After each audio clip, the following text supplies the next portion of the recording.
दोस्तों, ये कहानी है एक ऐसे महान देवता की जिसने प्यार में धोखा खाकर ताकत की असलियत को पहचाना। एक ऐसा देवता जो कि कभी गॉड बनना ही नहीं चाहता था, क्योंकि उसे डिवाइन लॉज की कोई परवाह नहीं। वो जो चाहता है वो कर देता है, चाहे अंजाम जो मर्जी हो। जी हाँ, मैं बात कर रहा हूँ द लेजेंडरी गॉड इलेक्ट्रोलक्स की, जिसे कुछ लोग मसीहा मानते थे और कुछ लोग तो उससे नफरत करते थे कि वो बुराई का देवता था। क्योंकि जहाँ उसकी शुरुआत सन ऑफ लाइट से हुई थी, आखिर तक आते आते उसने इविल एनर्जी का इस्तेमाल करना शुरू कर दिया था और उसके पास ऐसी बेपनाह पावर आ चुकी थी जिसका इस्तेमाल करते हुए वो कई सारे गॉड्स को सरपास कर चुका। मगर इंसानों से कितना भला बुरा बोलते हैं। जब इसके बारे में हाउचिन ने उसे बताया तो गॉड इलेक्ट्रोलक्स ने सिर्फ एक ही जवाब दिया कि भाड़ में जाए, मुझे किसी की परवाह नहीं। तो चलो दोस्तों, तैयार हो जाओ, क्योंकि अब मैं आप लोगों को इलेक्ट्रोलक्स की लेजेंडरी कहानी सुनाने वाला हूँ। इस कहानी की शुरुआत लगभग 6000 साल पहले काइडून एम्पायर से शुरू हुई, जिस समय को इंसानियत के लिए गोल्डन एरा कहा जाता रहा, क्योंकि अब तक डीमंस ने इंसानों पर हमला नहीं किया और वो लोग यहाँ इस दुनिया में नहीं आए। सब कुछ यहाँ पर अमन और शांति के साथ चलता था। लोग गॉडेस ऑफ लाइट को पूजते थे। साथ ही साथ काइडून एम्पायर में एक बहुत बड़ा ग्लोरियस चर्च था, जिसके पादरी ने सब लोगों के सामने एक दिन अनाउंसमेंट कर दी थी कि पिछले 6000 साल से हम लोगों के पास कोई भी सन ऑफ लाइट नहीं है, मगर भविष्यवाणी के हिसाब से हम लोगों को जल्दी एक न्यू सन ऑफ लाइट मिलने वाला है। ये सुनकर काइडून एम्पायर के नॉर्मल लोग तो काफी सारा खुश थे, मगर काइडून एम्पायर का एम्परर तो अलग ही खिचड़ी पका रहा था। उसने काले जादू का इस्तेमाल करते हुए जबरदस्ती अपने बेटे की जान लेकर उसे अगला सन ऑफ लाइट बनाने की कोशिश करी, क्योंकि अगर उसका बेटा अगला सन ऑफ लाइट बन गया तो इस तरह से काइडून एम्पायर हर एक एम्पायर में से ज्यादा स्ट्रॉन्गेस्ट बन जाएगा और वो लोग इस दुनिया पर राज करेंगे। और बदकिस्मती से काइडू एम्परर का ये काला जादू काम भी कर जाता है, क्योंकि पीरो की इनेट स्पिरिचुअल एनर्जी 90 पॉइंट्स तक बढ़ चुकी थी, जिस वजह से एम्परर ने सब लोगों के सामने अनाउंसमेंट कर दी थी कि मेरा बेटा पीरो ही अगला सन ऑफ लाइट है। इस खुशी भरी खबर को मैं चाहता हूँ कि दुनिया के कोने कोने तक फैला दिया जाए। काइडून एम्पायर तो वैसे भी बाकी के सारे एम्पायर्स में से सबसे बड़ा और खतरनाक था, और चूंकि अगला सन ऑफ लाइट भी उन्हीं के एम्पायर में पैदा हुआ है, तो इस बात ने तो काइडून एम्पायर को और भी ज्यादा स्ट्रॉन्ग कर दिया था। यही खबर पास मौजूद पेंगबो एम्पायर के राजा के पास भी आ जाती है, जो कि इस खबर को पढ़ते हुए परेशान होकर अपनी बीवी से कह रहा था कि अगर ये बात सच है फिर हमारे बेटे का क्या होगा। यहाँ उनका बस ये कहना ही था कि तभी अचानक हम लोगों को पहली दफा इलेक्ट्रोलक्स देखने को मिलता है, जिसका बचपन में नाम ली हुआ करता था। और हम देखते हैं कि ली की इनेट स्पिरिचुअल एनर्जी तो पूरे 100 पॉइंट्स की थी, यानी कि असली सन ऑफ लाइट कोई और नहीं बल्कि ली था। ली के मॉम डैड को ये बात मालूम हो चुकी थी, लेकिन फिलहाल वो इस बात को राज रखते हैं। ली बचपन से ही एक नंबर का जीनियस था, क्योंकि उसने खुद के लिए एक स्पेशल टेक्निक क्रिएट की थी। गॉडेस ऑफ लाइट भी उसकी इस टैलेंट को देखकर सरप्राइज थी, क्योंकि ली कहा करता था कि मैं खुद की ही क्रिएशंस बनाना चाहता हूँ, वो किसी और पर डिपेंड नहीं होना चाहता। और यही चीज तो ली को खास बनाती थी। अगले दिन हम दिखती है ली अपने 2 वफादार साथियों के साथ एक ईगल को पकड़ने की कोशिश कर रहा था। इन लोगों की भी रेस लगी हुई थी और ली चूंकि हर बार इन दोनों को हरा देता था, तो इसलिए इस बार ये लोग कहते हैं कि क्यों ना थोड़ी बहुत चीटिंग कर ली जाए, जिस पर हम देखते हैं कि मैजिशियन वॉरियर ने यहाँ पर अपने मैजिक का इस्तेमाल करते हुए कई सारे ईगल के क्लोन बना दिए थे, ताकि वो यहाँ पर ली को कंफ्यूज कर सके। और हुआ भी बिल्कुल ऐसा ही। ली थोड़ा सा पीछे रह गया था। डीलन और यिंग जाओ दोनों ही ली को पीछे छोड़ते हुए आगे की तरफ चले जाते हैं, जो देखकर ली कहता है कि तुम दोनों मुझे नहीं हरा सकते, आज नहीं और कभी नहीं। ये कहते साथ ही ली अपनी पूरी जान लगाते हुए यहाँ तेजी के साथ मूव करके फौरन से डीलन और यिंग जाओ दोनों से आगे की तरफ निकल गया। डीलन ली को आगे की तरफ बढ़ता हुआ देखकर यिंग जाओ से कहता है कि अब हम क्या करें, अगर सब कुछ ऐसा ही चलता रहा तो फिर तो हम दोनों हार जाएंगे। ये सुनकर यिंग जाओ ने ली पर कुछ एनर्जी अटैक चलना शुरू कर दिए ताकि वो उसे हरा सके, लेकिन दूसरी तरफ ली सारे के सारे अटैक्स को डॉज करते हुए आखिरकार फिनिश लाइन क्रॉस कर चुका, जिसके साथ ही प्रिंस ली एक बार फिर से इस रेस को जीत चुका। इससे पहले कि ली खुशी मना पाता, तभी अचानक किसी ने ली पर हमला कर दिया और वो खाई की तरफ गिरने लगता है। ये देखकर तो डीलन और यिंग जाओ दोनों ही ली के लिए परेशान हो गए, मगर तभी अचानक उन्हें अपने सामने कुछ असैसिन्स देखने को मिलते हैं, जिन्होंने डीलन और यिंग जाओ पर भी अटैक्स करना शुरू कर दिए। और एक असैसिन खुद भी ली को मारने के लिए तेजी के साथ उसके पीछे नीचे की तरफ बढ़ रहा था। तभी अचानक हवा में हम लोगों को एक ड्रैगन उड़ता हुआ दिखाई दिया, जो कि थंडर अटैक रेडी करते हुए फौरन से उस असैसिन पर हमला कर देता है। और हम देखते हैं कि इस ड्रैगन पर एक खूबसूरत लड़की भी सवार थी, जिसे देखकर तो ली बस सिर्फ उसे देखता ही रह जाता है। दूसरी तरफ वो लड़की ली से कहती है कि आखिर तुम इंतजार किसका कर रही हो, चलो भी मेरा हाथ पकड़कर ऊपर आ जाओ। ली भी उस अनजान लड़की की बात सुनकर फौरन उसका हाथ पकड़ते हुए ड्रैगन पर सवार हो जाता है और इस तरह से ली की जान बच गई। जबकि साथ ही साथ वो लड़की खुश होते हुए यहाँ पर अपने ड्रैगन को शाबाशी देते हुए कह रही थी कि शाबाश लाइटिंग, तुमने काफी अच्छा काम किया। ली अभी भी उस लड़की को देखकर काफी सारा सरप्राइज दिखाई दे रहा था, उसे कुछ भी समझ नहीं आ रहा। तभी अचानक वो लड़की ली को जवाब देते हुए कहती है कि मैं तुम्हारी फ्यूचर में होने वाली बीवी हूँ। ये सुनकर तो ली को अब सब कुछ समझ आ गया। वो जवाब देते हुए कहता है कि अच्छा यानी कि तुम शाही एम्पायर की प्रिंसेस फू लोवो हो। जबकि साथ ही साथ बातें करते हुए यहाँ पर हम देखते हैं कि ली अपनी पावर्स का इस्तेमाल करते हुए असैसिन्स पर भी अटैक कर रहा था, जिससे टकराते हुए वो सारे के सारे असैसिन उड़ते हुए पीछे गिर रहे थे। जिस पर फू लोवो यहाँ ली से कहती है कि मैं उम्मीद करती हूँ कि तुम अपने फादर की तरह बचपन से बीमार ना हो, वरना मेरे लिए तुम्हारा ख्याल रखना काफी ज्यादा मुश्किल हो जाएगा। ये सुनकर ली भी जवाब देते हुए कहता है कि मैंने सुना था कि तुम काफी सारा बदतमीज हो, और मैंने बिल्कुल सही सुना था। जो कहती ली फनल से अपने लाइट विंग्स एक्टिवेट करके सारे के सारे असैसिन्स को ढूंढना शुरू कर देता है। यहाँ पर ली जब उन असैसिन्स के साथ फाइट कर रहा था तो फूल वो पीछे से आवाज देते हुए कहती है कि मुझसे जरा तमीज से बात करो, एक दिन मैं शाही एम्पायर की रानी बनूंगी। ये सुनकर तो ली भी मुस्कुराते हुए जवाब देकर कहता है कि चलो अच्छी बात है, वैसे भी मेरी फियांसे कोई कमजोर लड़की नहीं होनी चाहिए। जो सब कहते हुए अब तक ली ने सारे के सारे असैसिन्स को हरा दिया था, और वो आखिरी को गर्दन से पकड़ते हुए कहता है कि बताओ तुम्हें यहाँ पर किसने भेजा। ये सुनकर वो असैसिन ली को जवाब देते हुए कहता है कि इस दुनिया में सिर्फ एक ही सन ऑफ लाइट हो सकता है, यानी कि ली का राज नहीं रहा, सब लोगों को मालूम हो चुका है। साथ ही साथ ली को अंदाजा हो चुका था कि जरूर इन असैसिन्स को यहाँ पीरो ने भेजा होगा। तभी अचानक हम देखते हैं कि उस असैसिन ने अपने पास से एक बॉम्ब निकालकर फनन वहाँ पर ब्लास्ट कर दिया, जिसकी इफेक्ट के कारण ली की जान जा सकती थी। यिंग ज़ियाओ तो ये देखकर काफी सारा परेशान हो गया, पर तभी अचानक हम देखते हैं कि दूसरी तरफ ली ने फनन से अपने खुद की क्रिएशन वाली टेक्निक को एक्टिवेट कर दिया, जिसकी वजह से टाइम फ्रीज हो जाता है। ये देखकर तो वो असैसिन भी हैरान हो गया। वो हैरान होते हुए कहता है कि आखिर तुम ऐसा कैसे कर सकते हो। इस पर ली जवाब देते हुए कहता है कि मैं तो काफी कुछ कर सकता हूँ, ये मेरी खुद की बनाई हुई टेक्निक है जिसका आज मैं तुम पर टेस्ट करने वाला हूँ। और ये कहते साथ ही ली ने फौरन से अपनी टाइम रिवर्सल टेक्निक को एक्टिवेट कर दिया, जिसे ली ने खुद बनाया था। इस टेक्निक की वजह से हम देखते हैं कि एक स्पेसिफिक एरिया में टाइम रिवर्स हो गया। ली को उस बॉम्ब का ब्लास्ट नहीं झेलने को मिलता, जबकि उल्टा उस असैसिन को ही इसकी वजह से इंजरीज हो जाती है। वो खुद को बचाने के लिए फौरन से एक पोर्टल एक्टिवेट करके यहाँ से वापस भागना चाहता था, लेकिन फुलवो उसे जाने नहीं देती, बल्कि वो जवाब देते हुए कहती है कि इतनी जल्दी कहाँ। ये कहती है फुलवो ने अपनी तलवार से फौरन उस असैसिन पर हमला कर दिया, जो कि उस पोर्टल के पार जाते हुए पीरो के पास पहुंच जाती है। और पीरो अपनी 2 उंगलियों का इस्तेमाल करते उस तलवार को पकड़ चुका, जिससे पीरो काफी आसानी से तोड़ देता है। साथ ही साथ उसने पोर्टल के आर पार पहली दफा ली को भी अपनी आंखों के सामने देख लिया था, जबकि ली की भी मुलाकात पीरो से हो चुकी है। यहाँ पोर्टल के क्लोज होने के बाद हम देखते हैं कि वो जख्मी असैसिन पीरो से मदद मांगते हुए कह रहा था कि लॉर्ड पीरो प्लीज मेरी मदद करो।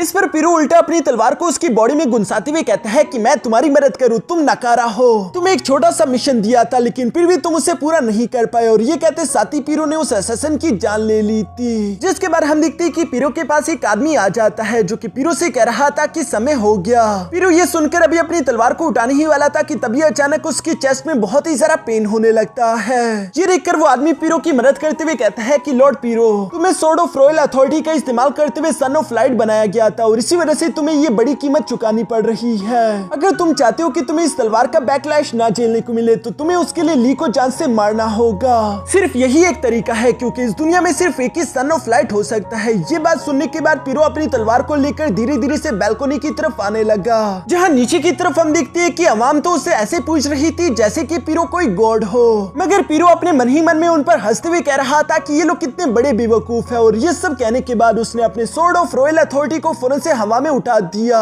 जिसके अंदर से लाइट एनर्जी निकलते हुए आसमान में जाकर ब्लास्ट हो जाती है। और साथ ही साथ वहाँ पर लाइट एनर्जी की बारिश होने लगी। जो लाइट एनर्जी तो उन सबके लिए किसी ब्लेसिंग की तरह थी, क्योंकि ये उनके सारे के सारे जख्मों और बीमारियों को पूरी तरीके से ठीक कर देती है। इसलिए वो सबके सब पीरो के सामने झुकते हुए कह रही थी कि लॉर्ड पीरो, आप हमारे लिए किसी वरदान की तरह हो। मगर दूसरी तरफ पीरो अपने मन ही मन में खुश हो रहा था, क्योंकि वो इन्हीं लोगों की एनर्जी का इस्तेमाल करते हुए खुद को धीरे धीरे ताकतवर कर रहा है, जो कि इन लोगों की जिंदगी कम कर रहा है। मगर इन लोगों को इस बात का एहसास नहीं। इसके बाद सीन शिफ्ट कर वापस से यहाँ पेंगबो एम्पायर में आ गया, जहाँ पर हम ली और फुलोवो को देखते हैं। फुलोवो ली के साथ बातें करते हुए उसे बताती है कि आज के दिन हम दोनों की मंगनी होने वाली है। ये सुनकर तो ली भी हैरान हो गया, और वो सवाल करते हुए कहता है कि आखिर तुम ऐसा कैसे कह सकती हो। इस पर फुलोवो बताती है कि तुम खुद ही सोचो कि मेरा फादर आखिर इतनी दूर तक चलते हुए तुम्हारे फादर से मिलने क्यों आया होगा, मगर तुमने इस तरह से शौक होकर ये क्यों बोला, क्या तुम्हें सच में मुझसे मंगनी नहीं करनी। जो सुनकर तो ली खामोश हो गया। वो अपने मन में सोचता है कि मेरे फादर चाहते थे कि वो मेरी सन ऑफ लाइट वाली आइडेंटिटी को छुपा कर रखे, मगर आज के हमले के बाद ये बात तो होने से रही, क्योंकि पीरो को मेरी आइडेंटिटी के बारे में मालूम हो चुका है। और पीरो यकीनन हर हाल में चाहेगा कि वो इस दुनिया में इकलौता सन ऑफ लाइट बने, क्योंकि काइडून एम्पायर इसकी वजह से काफी सारा ताकतवर हो जाएगा। मेरे फादर इस बात को अच्छे से समझते हैं, और साथ ही साथ उनकी तबीयत भी हर गुजरते दिन के साथ लगातार खराब होती जा रही है, जो कि सच भी था, क्योंकि ली की नजरों के सामने उसका फादर खून की उल्टियां कर रहा था। इसलिए ली काफी ज्यादा परेशान हो गया।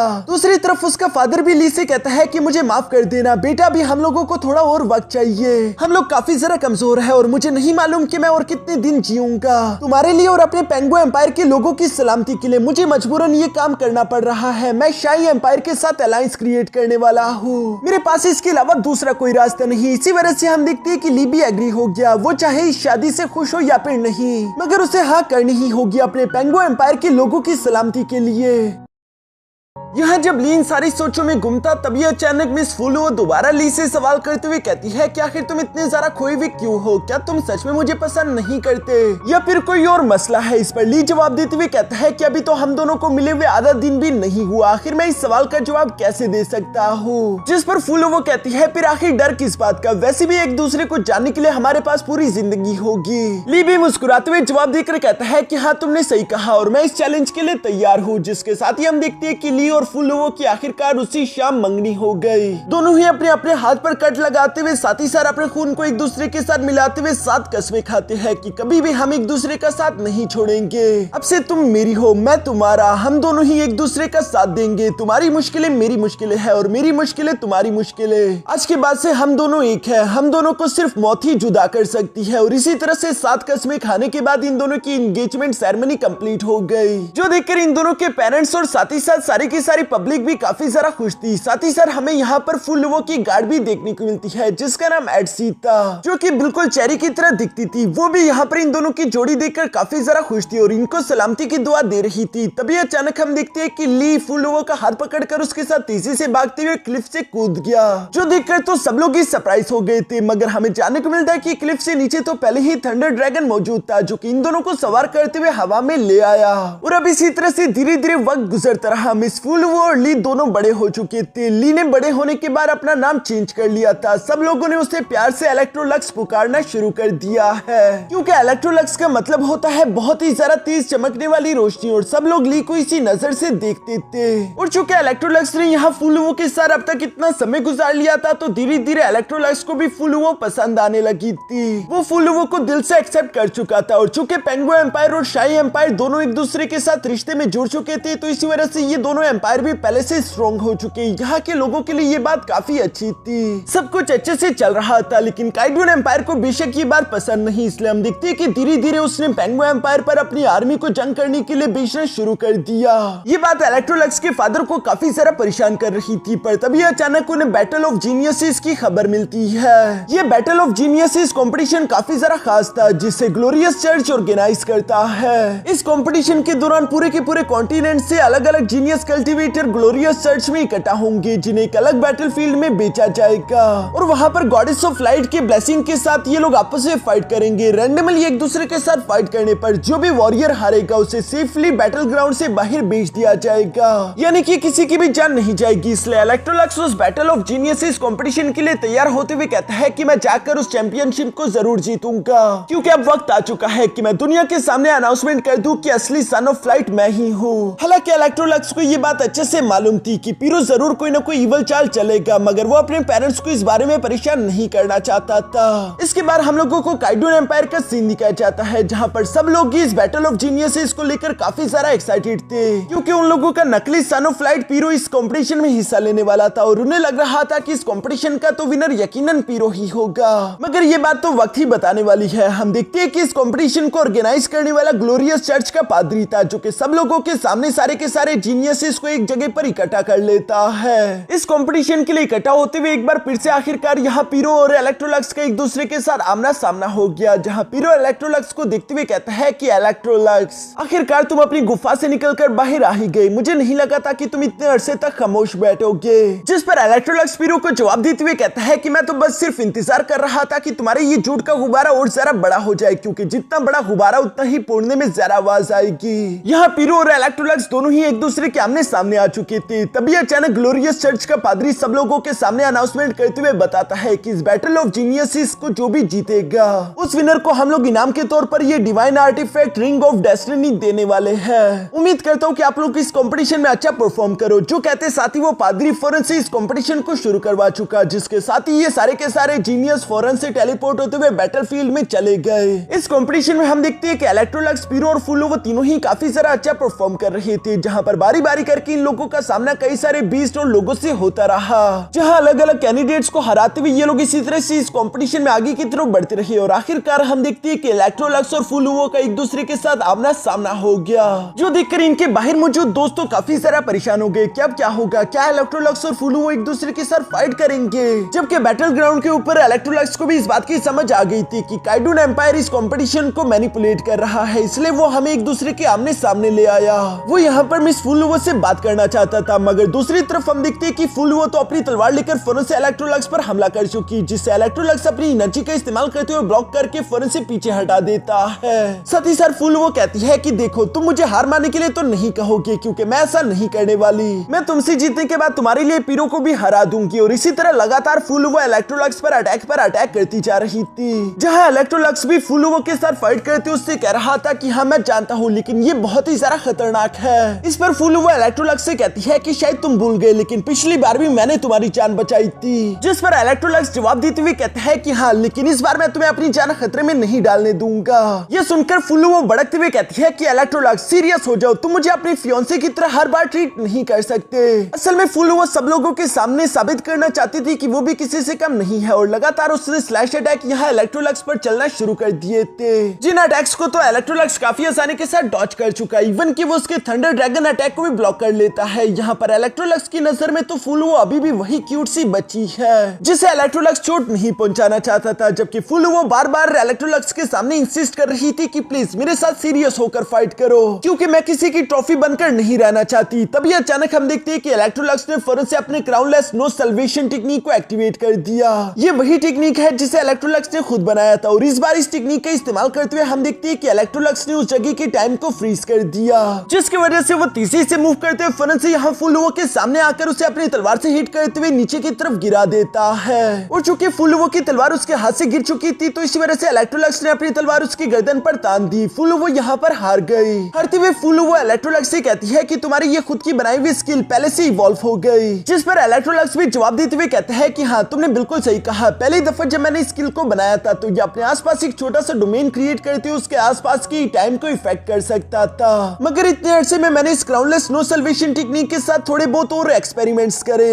जिसकी वजह से अब उस डोमेन के अंदर रहते हुए मैं आसपास की स्पेस को भी अच्छे से कंट्रोल कर सकता हूँ। ये सब सुनकर तो फुल्लो इलेक्ट्रोलक्स से कहती है कि इलेक्ट्रोलक्स, वाकई में तुम बहुत बड़े जीनियस हो, लेकिन तुमसे हारकर अभी भी मुझे शर्म आ रही है। जिस पर इलेक्ट्रोलक्स जवाब देते हुए कहता है, मगर तुमने तो सच में मुझे इंप्रेस कर दिया, बुरा मनाने की कोई जरूरत नहीं। जिस पर फुल्लो भी खुश होते हुए कहती है कि हाँ, और तुम्हें भी बेस्ट ऑफ लक, पीरो को जरूर हराना। इस पर इलेक्ट्रोलक्स फुल्लो के साथ वादा करते हुए कहता है कि हाँ, मैं पीरो को हराकर जल्दी तुम्हारे पास वापस आ जाऊंगा। और इसी के साथ हम देखते हैं कि मिस फुल्लो भी उस बैटल ग्राउंड से बाहर टेलीपोर्ट होकर आ गई, जहां पर बाहर आती मिस एटसी फौरन से फुल्लो के पास आते हुए कहती है कि प्रिंसेस, तुम्हारा हस्बैंड तो वाकई में कमाल का है, सच में उसका कोई मुकाबला नहीं। जबकि साथ ही साथ फुल्लो देखती है कि वहां पर मौजूद सब लोग अभी भी इलेक्ट्रोलक्स की तारीफें करते जा रहे थे। सब लोग ही खुश दिखाई दे रहे थे सिवाय फुल्लो की, पता नहीं क्यों, लेकिन वो उदास दिखाई दे रही है। अभी ये सब कुछ चल ही रहा था कि तभी अचानक हम देखते हैं कि सब लोगों की नजरों के सामने से वो पोर्टल गायब हो गया, जो कि बैटलफील्ड के अंदर का सीन दिखाता था। ये देखकर तो सब लोग ही हैरान हो गए थे, इवन की फुल्लो भी सरप्राइज होते हुए कह रही थी कि आखिर ये सब क्या चल रहा है, क्या कुछ गड़बड़ चल रही है, कहीं ऐसा ना हो कि इलेक्ट्रोलक्स और पीरो की जान खतरे में आ जाए।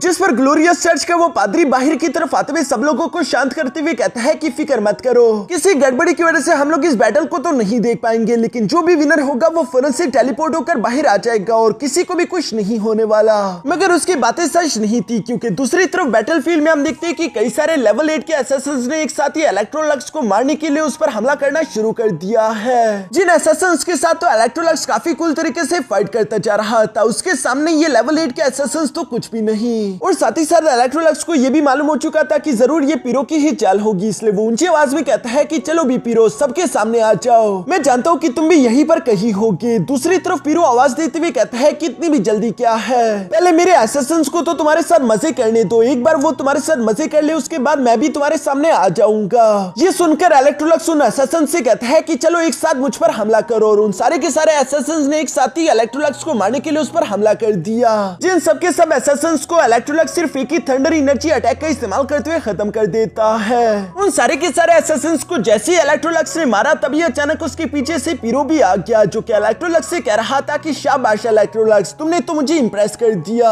आखिरकार इतने अरसे बाद दोबारा हम लोगों की मुलाकात हो ही गई। इस पर दूसरी तरफ इलेक्ट्रोलक्स उसे जवाब देते हुए कहता है मगर तुम बिल्कुल भी नहीं बदले, तुम अभी भी अपने बचपन की तरफ वही कमजोर लड़के हो जो कि दूसरों का इस्तेमाल करते हुए हमेशा उनकी पीठ पीछे खुद छुप जाता है। जिस पर पीरो को गुस्सा तो काफी आया, लेकिन वो इलेक्ट्रोलक्स के सामने अपनी तलवार निकालते हुए कहता है कि चलो इलेक्ट्रोलक्स, इस जंग को हमेशा हमेशा के लिए खत्म कर दिया जाए। मगर मैं तुम्हें पहले ही बता देना चाहता हूँ कि ऑलरेडी तुम्हारे लिए काफी ज्यादा देर हो चुकी है। जैसे ही तुमने इस बैटलफील्ड में कदम रखी थी तब से पहले ही तुम मेरी मुट्ठी में आ चुके हो, क्योंकि पीरो ने पहले ही चालाकी से इस बैटलफील्ड में इलेक्ट्रोलक्स को पकड़ने के लिए फॉर्मेशन बिछा कर रखे हुए थे, जिसे वो अपनी तलवार का इस्तेमाल करते हुए एक्टिवेट कर चुका। ये देखकर तो इलेक्ट्रोलक्स थोड़ा सा परेशान हो जाता है, क्योंकि तभी अचानक जमीन से कई सारे असैसिन्स निकलते हुए तेजी के साथ इलेक्ट्रोलक्स पर झपट पड़े, और इलेक्ट्रोलक्स जैसे ही उन असैसिन से खुद को छुड़ाने की कोशिश करता है तभी अचानक उसने देखा कि वहां पर तो एक 9th रैंक का सीलिंग मैजिक लगा हुआ था, जिसने इलेक्ट्रोलक्स के हाथों और पैरों को जकड़ लिया। वो बिल्कुल भी अपनी जगह से मूव नहीं कर पा रहा। वो हैरान होते हुए कहता है कि आखिर ये सब क्या है, जिस पर पीरू इलेक्ट्रोलक्स के पास आते हुए कहता है कि इलेक्ट्रोलक्स, अब तक तो तुम्हें एहसास हो चुका होगा कि इस फॉर्मेशन को स्पेशली तुम्हारे लिए डिजाइन किया गया है, क्योंकि ये फॉर्मेशन तुम्हारी सारी की सारी लाइट एनर्जी एब्सॉर्ब करके मुझे दे देगा, और इस तरह से मैं ट्रू सन ऑफ लाइट बन जाऊंगा। जिस पर इलेक्ट्रोलक्स उसे जवाब देते हुए कहता है कि तुम कभी भी असली सन ऑफ लाइट नहीं बन पाओगे। लेकिन पीरू ये सब सुनकर हंसते हुए कहता है अभी के लिए तो तुम मुर्दा बनने वाले हो, चलो अब मैं यहाँ से जा रहा हूँ क्योंकि बाहर सब लोग मेरा इंतजार कर रही है। ये सब कहते हुए पीरू वहाँ से हंसते हुए चला गया। पीछे की तरफ मौजूद इलेक्ट्रोलक्स खुद को सीलिंग मैजिक से आजाद कराने की अपनी पूरी कोशिश कर रहा था, लेकिन उसकी बॉडी के अंदर मौजूद लाइट एनर्जी काम नहीं कर रही थी। वो परेशान होते हुए कह रहा था कि इन्हें मेरी लाइट मैजिक के बारे में सब कुछ मालूम है, इसलिए इन लोगों का ये सीलिंग मैजिक इतना सारा पावरफुल बन गया। मुझे खुद को आजाद करने के लिए कुछ न कुछ सोचना होगा, वरना मैं यहाँ पर मारा जाऊंगा। ये सब सोचते हुए अभी इलेक्ट्रोलक्स परेशान हो ही रहा था, जबकि दूसरी तरफ बाहर हम देखते हैं कि उस रिंग ऑफ डेस्टिनी ने जोर जोर से चमकना शुरू कर दिया, जिस पर ग्लोरियस चर्च का पादरी सब लोगों को बताता है कि हम लोगों को हमारा विनर मिल चुका है। और उसका बस ये कहना ही था कि तभी अचानक रिंग ऑफ डेस्टिनी के पास एक छोटा सा पोर्टल ओपन हो गया, जिसके अंदर से पीरो का हाथ निकलकर बाहर आ गया, और सब लोगों को बताया जाता है कि इस बैटल ऑफ जीनियस इस कंपटीशन का चैंपियन है हमारा प्रिंस पीरो। ये सुनकर तो फुलुओ हैरान होते हुए कहती है कि ऐसा नहीं हो सकता, ये इम्पॉसिबल है। जबकि काइडून एम्पायर के लोग तो ये जानकर काफी सारा खुश थे, क्योंकि पहले से उन लोगों को अपने पीरो पर बहुत ही सारा भरोसा था। इवन कि पीरो भी घटिया इंसान की तरह यहाँ सब लोगों के सामने झूठ बोलते हुए कहता है कि मैं असली सन ऑफ लाइट हूँ, इसी वजह से ये तो मेरी किस्मत थी, मुझे तो जीतना ही था। ये सुनकर इलेक्ट्रोलक्स का दोस्त यिंगज़ाओ आगे की तरफ बढ़ते हुए कहता है कि तुमने इलेक्ट्रोलक्स को कैसे हराया। इवन कि फुलुओ भी सवाल करते हुए कहती है कि इस वक्त इलेक्ट्रोलक्स कहां पर है, जिस पर पीरो सब लोगों के सामने झूठ बोलते हुए कहता है कि इलेक्ट्रोलक्स के इरादे बिल्कुल भी अच्छे नहीं थे, वो बुरे इरादों के साथ मुझे जान से मार देना चाहता था, इसलिए मैंने इलेक्ट्रोलक्स को हराकर उसे ट्रायल ग्राउंड पर ही कैद कर दिया। जो सुनकर फुलुओ भड़कते हुए कहती है कि तुम झूठ बोल रही हो। इस पर पीरो को भी गुस्सा आ गया। वो फौरन से अपनी लाइट एनर्जी का प्रेशर बनाते हुए इन सब लोगों पर प्रेशर डालते हुए कहता है कि मैं सन ऑफ लाइट हूँ, मुझे जरा तमीज से बात करो, नहीं तो ये तुम्हारे लिए अच्छा नहीं होगा। यहाँ पर फुलुओ इस तरह से तकलीफ में थी और वो अपने मन में कह रही थी कि इलेक्ट्रोलक्स तुम कहां पर हो। तभी सीन शिफ्ट होकर दूसरी तरफ बैटलफील्ड में मौजूद इलेक्ट्रोलक्स पर आ जाता है, जो कि उस फॉर्मेशन के अंदर कैद था। यह इलेक्ट्रोलक्स खुद को शांत कराते हुए अपने मन में कह रहा था कि मेरी लाइट एनर्जी ऑलमोस्ट खत्म हो चुकी है, मैं लाइट एनर्जी का इस्तेमाल नहीं कर पा रहा। मगर सिर्फ लाइट एनर्जी ही मेरी आइडेंटिटी नहीं है। ये सब कहते हुए इलेक्ट्रोलक्स खुद से सवाल करता है, क्या होता अगर मैं सन ऑफ लाइट ना होता? क्या लाइट एनर्जी के अलावा भी मेरे पास कुछ है? यहाँ कुछ देर तक सोचने के बाद इलेक्ट्रोलक्स को उसके क्राउनलेस नो सल्वेशन टेक्निक के बारे में याद आया, जिसके बारे में सोचते हुए इलेक्ट्रोलक्स कह रहा था कि मैं अपनी क्राउनलेस नो सल्वेशन टेक्निक का इस्तेमाल करते हुए एक डोमेन बनाकर उसके अंदर के टाइम एंड स्पेस को कंट्रोल कर सकता हूँ। अब मुझे बस सिर्फ थोड़ा सा दिमाग लगाकर इसी क्राउनलेस नो सल्वेशन टेक्निक का इस्तेमाल करते हुए खुद की कुछ एनर्जी भी बनानी होगी। जो सब कहते हुए इलेक्ट्रोलक्स इसी तरह से सोचने लगा और वो सोचता है कि मैग्मा के अंदर हीट होती है, हीट भी फॉर्म ऑफ एनर्जी है। फ्रूट्स और पौधों की भी बात की जाए तो उनके अंदर लाइफ एनर्जी होती है, यानी कि मेरे मेरी डोमेन के अंदर मौजूद हर एक चीज के अंदर एनर्जी है, मुझे बस सिर्फ उसे इस्तेमाल करना है। इलेक्ट्रोलक्स ने इसे क्राउनलेस एनर्जी का नाम दिया,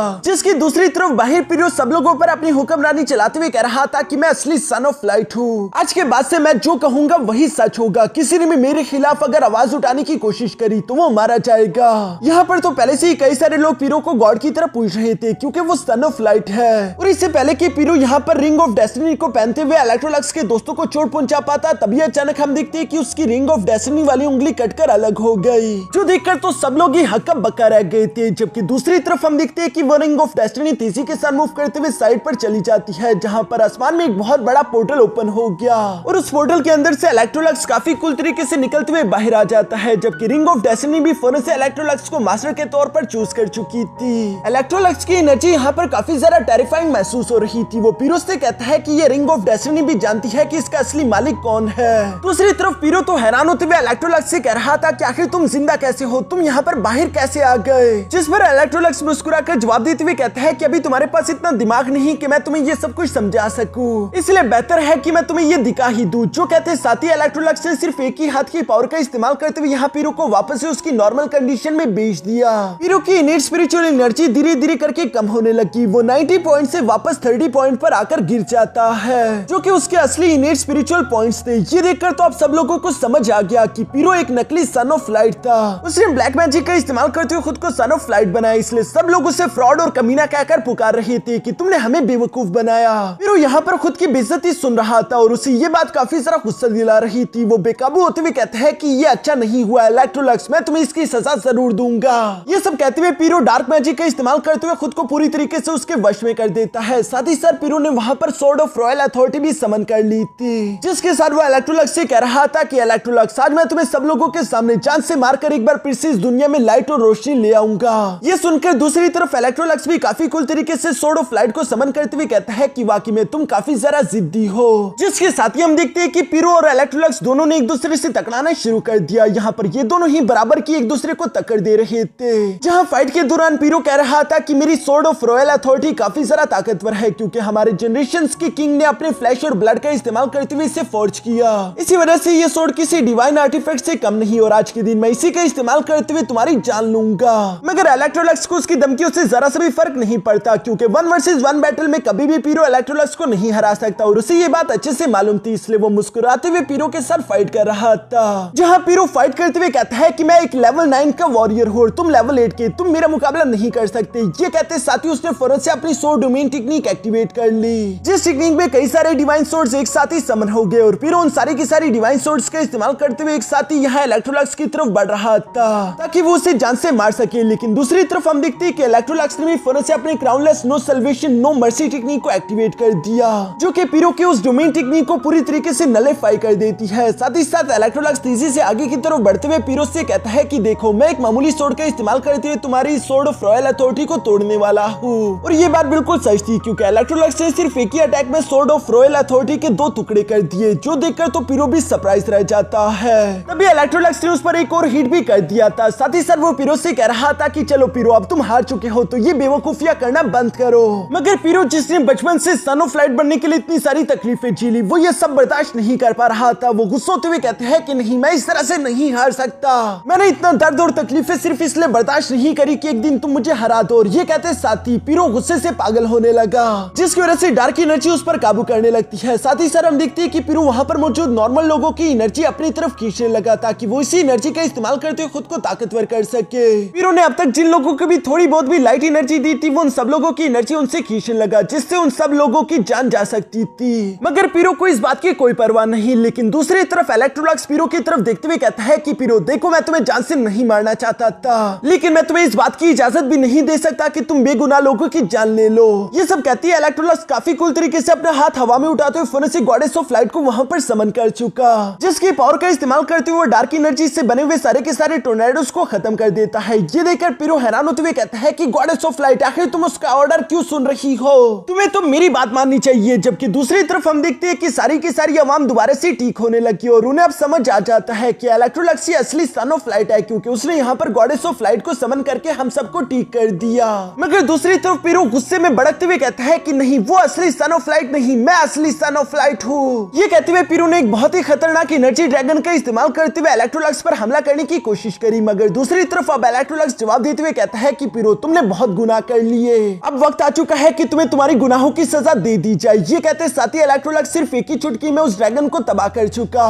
साथ ही सर वो तेजी से मूव करते हुए फनुस से अपनी तलवार का इस्तेमाल करते हुए पीरो पर भी फाइनल स्लैश अटैक कर देता है, जिस अटैक के साथ आखिरकार पीरो की कहानी यहीं पर खत्म हो जाती है। पीरो के मरने के बाद सब लोगों ने इलेक्ट्रोलक्स की जय जयकार करना शुरू कर दी थी और वो उससे न्यू सन ऑफ लाइट कहकर पुकार रहे थे, जबकि दूसरी तरफ ग्लोरियस चर्च का पादरी भी यहाँ पर इलेक्ट्रोलक्स को इस बैटल ऑफ जीनियसिस चैंपियन का विनर डिक्लेयर करने के साथ साथ उसे न्यू सन ऑफ लाइट भी मान लेता है। साथ ही इलेक्ट्रोलक्स जिससे ये रिंग ऑफ डेस्टिनी मिल चुकी थी वो अभी अपनी रिंग की तरफ देख ही रहा था, तभी अचानक वो टेलीपोर्ट होकर एक अजीब से स्पेस में पहुंच जाता है, जहां इलेक्ट्रोलक्स के सामने sun moon divine snail god आ चुका था और वो खुद को इलेक्ट्रोलक्स के सामने इंट्रोड्यूस करवाते हुए बताता है कि आज से मैं हमेशा तुम्हारा साथ दूंगा, तब तक जब तक तुम अगले गॉड ऑफ लाइट नहीं बन जाते। लेकिन उससे पहले एक और इम्पोर्टेंट काम है जिसके बारे में मैं तुमसे डिस्कस करना चाहता हूँ। असल में मैं बात कर रहा हूँ एंशिएंट डिवाइन आर्टिफैक्ट के बारे में, जिसे ग्रेट टोर्टाइस शेल टेक्निक के नाम से भी जाना जाता है। ये नाम तो इलेक्ट्रोलक्स ने अपनी जिंदगी में पहली बार सुना था, इसलिए वो हैरान होते हुए कहता है कि आखिर ये ग्रेट टोर्टाइस शेल टेक्निक है क्या, जिस पर सन मून डिवाइन गॉड बताता है कि ये एक ऐसी पावर है जिससे गॉड्स भी हासिल करने की तमन्ना रखते हैं। आज से कई अर्से पहले सारे गॉड्स ने मिलकर इसके ऊपर एक बहुत बड़ी डिवाइन जंग भी लड़ी थी। एक दफा मैंने अपनी प्रोफेसी और फ्यूचर देखने वाली पावर का इस्तेमाल किया इसे ढूंढने के लिए, और बदले में मुझे सजा ये मिली कि मेरी एक आंख मुझसे छीन ली गई। मेरी प्रोफेसी और फ्यूचर देखने वाली पावर 50% रह गई, लेकिन फिर भी मैंने देखा कि ये टेक्निक तुम्हारी किस्मत में है। इलेक्ट्रोलक्स मेरी बात मानो, ये ताकत तुम्हारा इंतजार कर रही है। जो सुनकर इलेक्ट्रोलक्स मुस्कुराते हुए जवाब देकर कहता है कि अगर ये बात सच है तो मुझे इतनी जल्दी नहीं, अभी के लिए मुझे वापस अपने घर जाना है। ये कहते साथ ही इलेक्ट्रोलक्स सिर्फ एक ही चुटकी में वापस से वहां काइडून एम्पायर आ गया, जहां पर हम देखते हैं कि सब लोग इलेक्ट्रोलक्स की जय जयकार कर रहे थे। इवन की ग्लोरियस चर्च का पादरी भी इलेक्ट्रोलक्स के पास आते हुए कहता है कि तुम्हारा बहुत बहुत शुक्रिया, तुमने हमारे ग्लोरियस चर्च के ऑर्डर को दोबारा से ठीक कर दिया। तुम सन ऑफ लाइट हो और आने वाले फ्यूचर में तुम हमारे ग्लोरियस चर्च के न्यू सक्सेसर भी बनोगे। ये सुनकर इलेक्ट्रोलक्स जब वहां से नीचे की तरफ जाने लगा तो वो देखता है कि सब लोग उससे ऐसे पूछ रहे थे जैसे कि इलेक्ट्रोलक्स कोई गॉड हो। इवन कि एक छोटा बच्चा तो चाकू निकालते हुए खुद के ब्लड को भी सैक्रिफाइस करने की कोशिश करता है, जो देखकर इलेक्ट्रोलक्स ने उससे चाकू छीन लिया और वो सवाल करते हुए कहता है कि ये तुम क्या कर रहे हो, जिस पर वो बच्चा जवाब देते हुए कहता है कि मैं अपने ब्लड को सैक्रिफाइस कर रहा हूँ, मेरी सोल मेरी बॉडी सब कुछ तुम्हारा है। ये सुनकर इलेक्ट्रोलक्स उसे मना करते हुए कहता है कि नहीं, तुम्हारी सोल और तुम्हारी बॉडी पर सिर्फ तुम्हारा ही राज होना चाहिए। मैं तो क्या कोई भी गॉड इस काबिल नहीं कि वो तुमसे ये छीन सके। लेकिन वहाँ के लोगों को पूरी तरीके से ब्रेन वॉश कर दिया गया था। वो लोग अपनी जिंदगी के पैदा होने का मकसद ही सन ऑफ लाइट को मानते थे। उन्होंने अपना सब कुछ सन ऑफ लाइट पर लुटा देने का फैसला कर लिया था। ये सारा पागलपन देखकर तो इलेक्ट्रोलक्स पूरी तरीके से हैरान रह गया। उसे ऐसा लग रहा था जैसे कि ये सब लोग कुछ जरा ही पागल हो चुके हैं। वापस से अपने पेंगो एम्पायर की तरफ जाते हुए इस बारे में फुल लोगों को भी बताने लगा। इवन कि उसने ये भी फुल लोगों को बता दिया था कि मेरी मुलाकात sun moon divine snail god से हुई और उसके साथ मेरी क्या क्या बात हुई, ये सब कुछ भी उसने बता दिया है। जिस पर फुल वो इलेक्ट्रोलक्स से कहती है कि तुम बिला वजह ही परेशान हो रहे हो, वो लोग धीरे धीरे ठीक हो जाएंगे और एक बार तुम ग्रेट टोर्टाइस शेल आर्ट टेक्निक हासिल कर लो, उसके बाद हम दोनों शादी भी कर लेंगे, सब कुछ पहले जैसा नॉर्मल हो जाएगा। जो सुनकर तो इलेक्ट्रोलक्स भी खुश हो जाता है। इसके बाद वो फुल वो के साथ मिलते उसी जगह पर चला जाता है जहाँ पर sun moon divine snail god ने इलेक्ट्रोलक्स को आने के लिए बोला था। रास्ते में चलते हुए फुल वो इलेक्ट्रोलक्स से कहती है कि अगर ये ग्रेट शेल टोर्टाइस टेक्निक उतनी ही ज्यादा खास हुई जितना तुमने बताया, फिर तो ये काफी ज्यादा अच्छी बात हो जाएगी। जबकि पीछे की तरफ काइडून एम्पायर में चूंकि इलेक्ट्रोलक्स ने पीरो को जान से मार दिया था तो उसका फादर बदला लेना चाहता था, इसलिए वो उन्हीं इवल मास्टर्स के पास वापस से आ जाता है जिन्होंने पिछली बार ब्लैक मैजिक का इस्तेमाल करते हुए पीरो को नकली सन ऑफ लाइट बनने में मदद की थी। इस बार हम देखते हैं कि एम्परर यहाँ पर खुद की ही खुद जान ले लेता है, जिसकी कुर्बानी देने के बाद हम देखते हैं कि उन लोगों ने यहाँ पर गॉड ऑफ डेथ को समन करना शुरू कर दिया था, क्योंकि वो लोग गॉड ऑफ डेथ के साथ डील करते हुए इलेक्ट्रोलक्स को जान से मरवाना चाहते थे। इलेक्ट्रोलक्स जो कि सन मून डिवाइन गॉड के बताए हुए उस रून वाली लोकेशन तक पहुंच जाता है, तभी अचानक उस पर किसी ने हमला कर दिया। जिस हमले से फुलुओ को बचाने के लिए हम देखते हैं कि इलेक्ट्रोलक्स फौरन से उसे दिक्कत दे देता है। दूसरी तरफ हम देखते हैं कि ये सारे के सारे असैसिन्स टेलीपोर्ट होकर गॉड ऑफ डेथ के सामने आ चुके थे, जो कि पहले तो उन असैसिन्स पर गुस्सा करते हुए कहता है कि बताओ तुम लोगों ने यहाँ पर मुझे समन क्यों किया।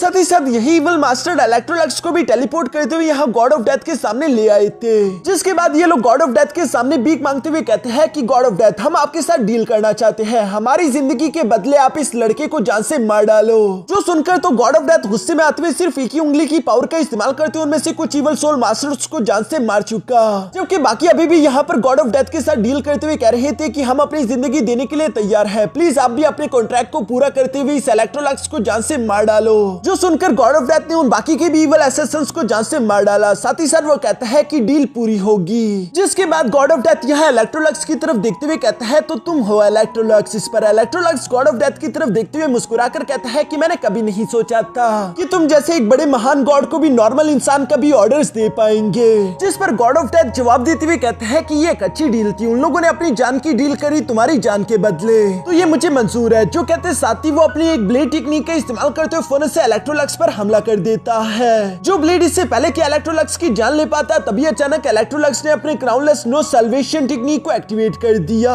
जिसकी वजह से वो ब्लेड हवा में ही रुक चुकी थी। ये देखकर तो गॉड ऑफ डेथ भी थोड़ा सा सरप्राइज हो गया और वो हैरान होते हुए कहता है कि तुम्हें इतनी पावर है कि तुम मेरे अटैक को रेजिस्ट कर सको। जो कहती गॉड ऑफ डेथ दोबारा से अपनी पावर का इस्तेमाल करते हुए यहाँ पर कुछ स्पेयर्स इलेक्ट्रोलक्स के हाथों और पैरों में गुंसा देता है। इसके बाद वो फाइनल अटैक को रेडी करते हुए कहता है कि चलो मुझे और ज्यादा सरप्राइज करो, मैं देखना चाहता हूँ कि इसके अलावा तुम्हें और कितनी ज्यादा एबिलिटीज है। जो कहती गॉड ऑफ डेथ ने अपने फाइनल स्पेयर का इस्तेमाल करते हुए तेजी से इलेक्ट्रोलक्स को मारने के लिए उस पर हमला कर दिया।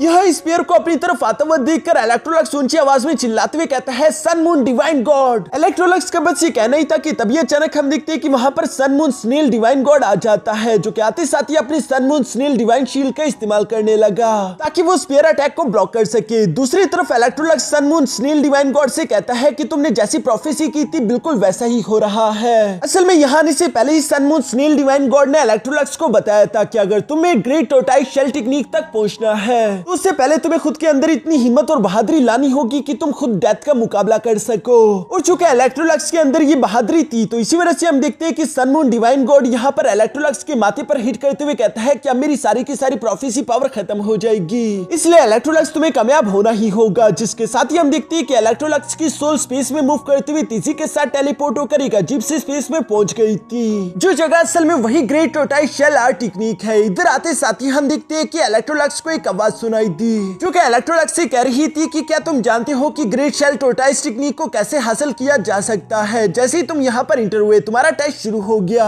पर ये जगह इलेक्ट्रोलक्स के लिए काफी ज्यादा मिस्टीरियस थी, क्योंकि उससे खुद का ही एक क्लोन देखने को मिलता है जिसे वहाँ पर मौजूद एक बूढ़ी औरत ने जान से मार डाला, या फिर मैं कहूँ कि उसके क्लोन को जान से मार डाला। दूसरी तरफ वो बूढ़ी यहाँ पर इलेक्ट्रोलक्स से कह रही थी कि ग्रेट शेल टोटाइज टेक्निक को हासिल करने के लिए कोई भी टेस्ट नहीं है। जो सुनकर इलेक्ट्रोलक्स जब सवाल करते हुए पूछता है फिर मैं उसे कैसे हासिल करूं, तभी अचानक हम देखते हैं कि एक छोटी बच्ची दोबारा से इलेक्ट्रोलक्स के क्लोन को मार देती है और इलेक्ट्रोलक्स की यहाँ पर बार बार इसी तरह से मौत हो रही थी। यहाँ पर हम देखते हैं कि असल में एक ही औरत के 3 अलग अलग वर्जन थे, उसके बचपन का वर्जन, उसके बुढ़ापे का वर्जन, उसकी जवानी का वर्जन, जो तीनों ही इलेक्ट्रोलक्स से बारी बारी करके बात कर रही थी। और वो इलेक्ट्रोलक्स से कह रही थी कि ये बहुत ही आसान है, तुम्हें जो भी चाहिए होगा वो हम तुम्हें दे देंगे। मगर इंसानों को सिंपल चीजें पसंद नहीं आती, उन्हें हर चीज को हमेशा मुश्किल बनाना होता है। हम जानते हैं कि तुम यहाँ पर क्यों आए, क्योंकि तुम्हें ऐसी पावर चाहिए कि तुम उसका इस्तेमाल करते हुए गॉड ऑफ डेथ को जान से मार सको, और वो पावर तुम्हें मिल भी जाएगी, लेकिन वो पावर हमेशा से ही तुम्हारे सामने थी। इसी तरह की बातें करते वो औरत लगातार इलेक्ट्रोलक्स को मैनिपुलेट करने की कोशिश कर रही थी। वो उसे बताती है कि पहला सन ऑफ लाइट जिसने sun moon snail divine god को जान से मारकर खा लिया था, उसके बाद उसे डिवाइन ड्रैगन की पावर मिल गई। सेकंड सन ऑफ लाइट, उसने भी sun moon snail divine god को जान से मारकर खा लिया था, जिसकी वजह से उसे गॉड ऑफ ग्लोरी की पावर मिली। और अब तुम हो तीसरे सन ऑफ लाइट, तुम अगर चाहो तो तुम भी sun moon snail divine god को जान से मारकर खा सकते हो, उसके बाद तुम्हें ऐसी पावर मिलेगी जो कि किसी भी गॉड के पास ना हो। ये सब कहते उस बच्ची ने एक बार फिर से इलेक्ट्रोलक्स के क्लोन को जान से मार डाला।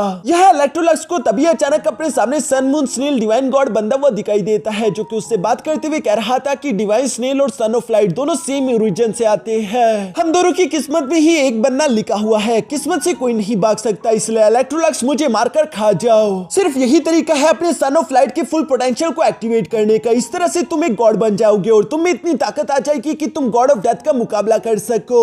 ये सन ऑफ लाइट होने के नाते तुम्हारी डेस्टिनी है, तुम्हें अपनी डेस्टिनी को पूरा करना ही होगा। जो सारी बातें सुनकर इलेक्ट्रोलक्स ने भी sun moon snail divine god को मारने के लिए अपना डैगर उठा लिया था, जबकि साथ ही साथ हम देखते हैं कि वो औरत लगातार इलेक्ट्रोलक्स को भड़काते हुए कह रही थी कि मार दो उसे, मार दो उसे। मगर तभी अचानक इलेक्ट्रोलक्स अपना डैगर गिराते हुए फौरन उसी लड़की को गर्दन से पकड़ लेता है। साथ ही साथ वो मुस्कुराते हुए कहता है कि तुम्हारी बदकिस्मती, मैं डेस्टिनी पर ज्यादा भरोसा नहीं करता बल्कि मुझे खुद पर भरोसा है, मैं हमेशा अपनी किस्मत खुद लिखता हूँ, तो मुझसे और झूठ बोलना बंद करो। जो सुनकर वो औरत इलेक्ट्रोलक्स से कहती है कि इलेक्ट्रोलक्स, बिना कुर्बानी के तुम एक गॉड नहीं बन पाओगे। इस पर इलेक्ट्रोलक्स कहता है कि मुझे ये बताओ, क्या ग्रेट टोर्टोइस शेल आर्ट टेक्निक को हासिल करने के लिए गॉड बनना जरूरी है? जिस पर वो लड़की इलेक्ट्रोलक्स को जवाब देते हुए कहती है कि नहीं, ये बिल्कुल जरूरी नहीं, क्योंकि ग्रेट टोर्टोइस शेल आर्ट टेक्निक बिल्कुल ही एक अलग चीज है। मगर फिर भी इलेक्ट्रोलक्स, तुम्हें ताकत की लालच होनी चाहिए। बिना ताकत की लालच के तुम वो चीजें हासिल नहीं कर सकते जो कि तुम ग्रेट टोर्टोइस शेल आर्ट टेक्निक के साथ हासिल कर पाओगे। मगर अभी भी इलेक्ट्रोलक्स की आंखों में ताकत की लालच दिखाई नहीं दे रही थी, इसलिए वो औरत इलेक्ट्रोलक्स से कहती है कि तुम कामयाब हुए।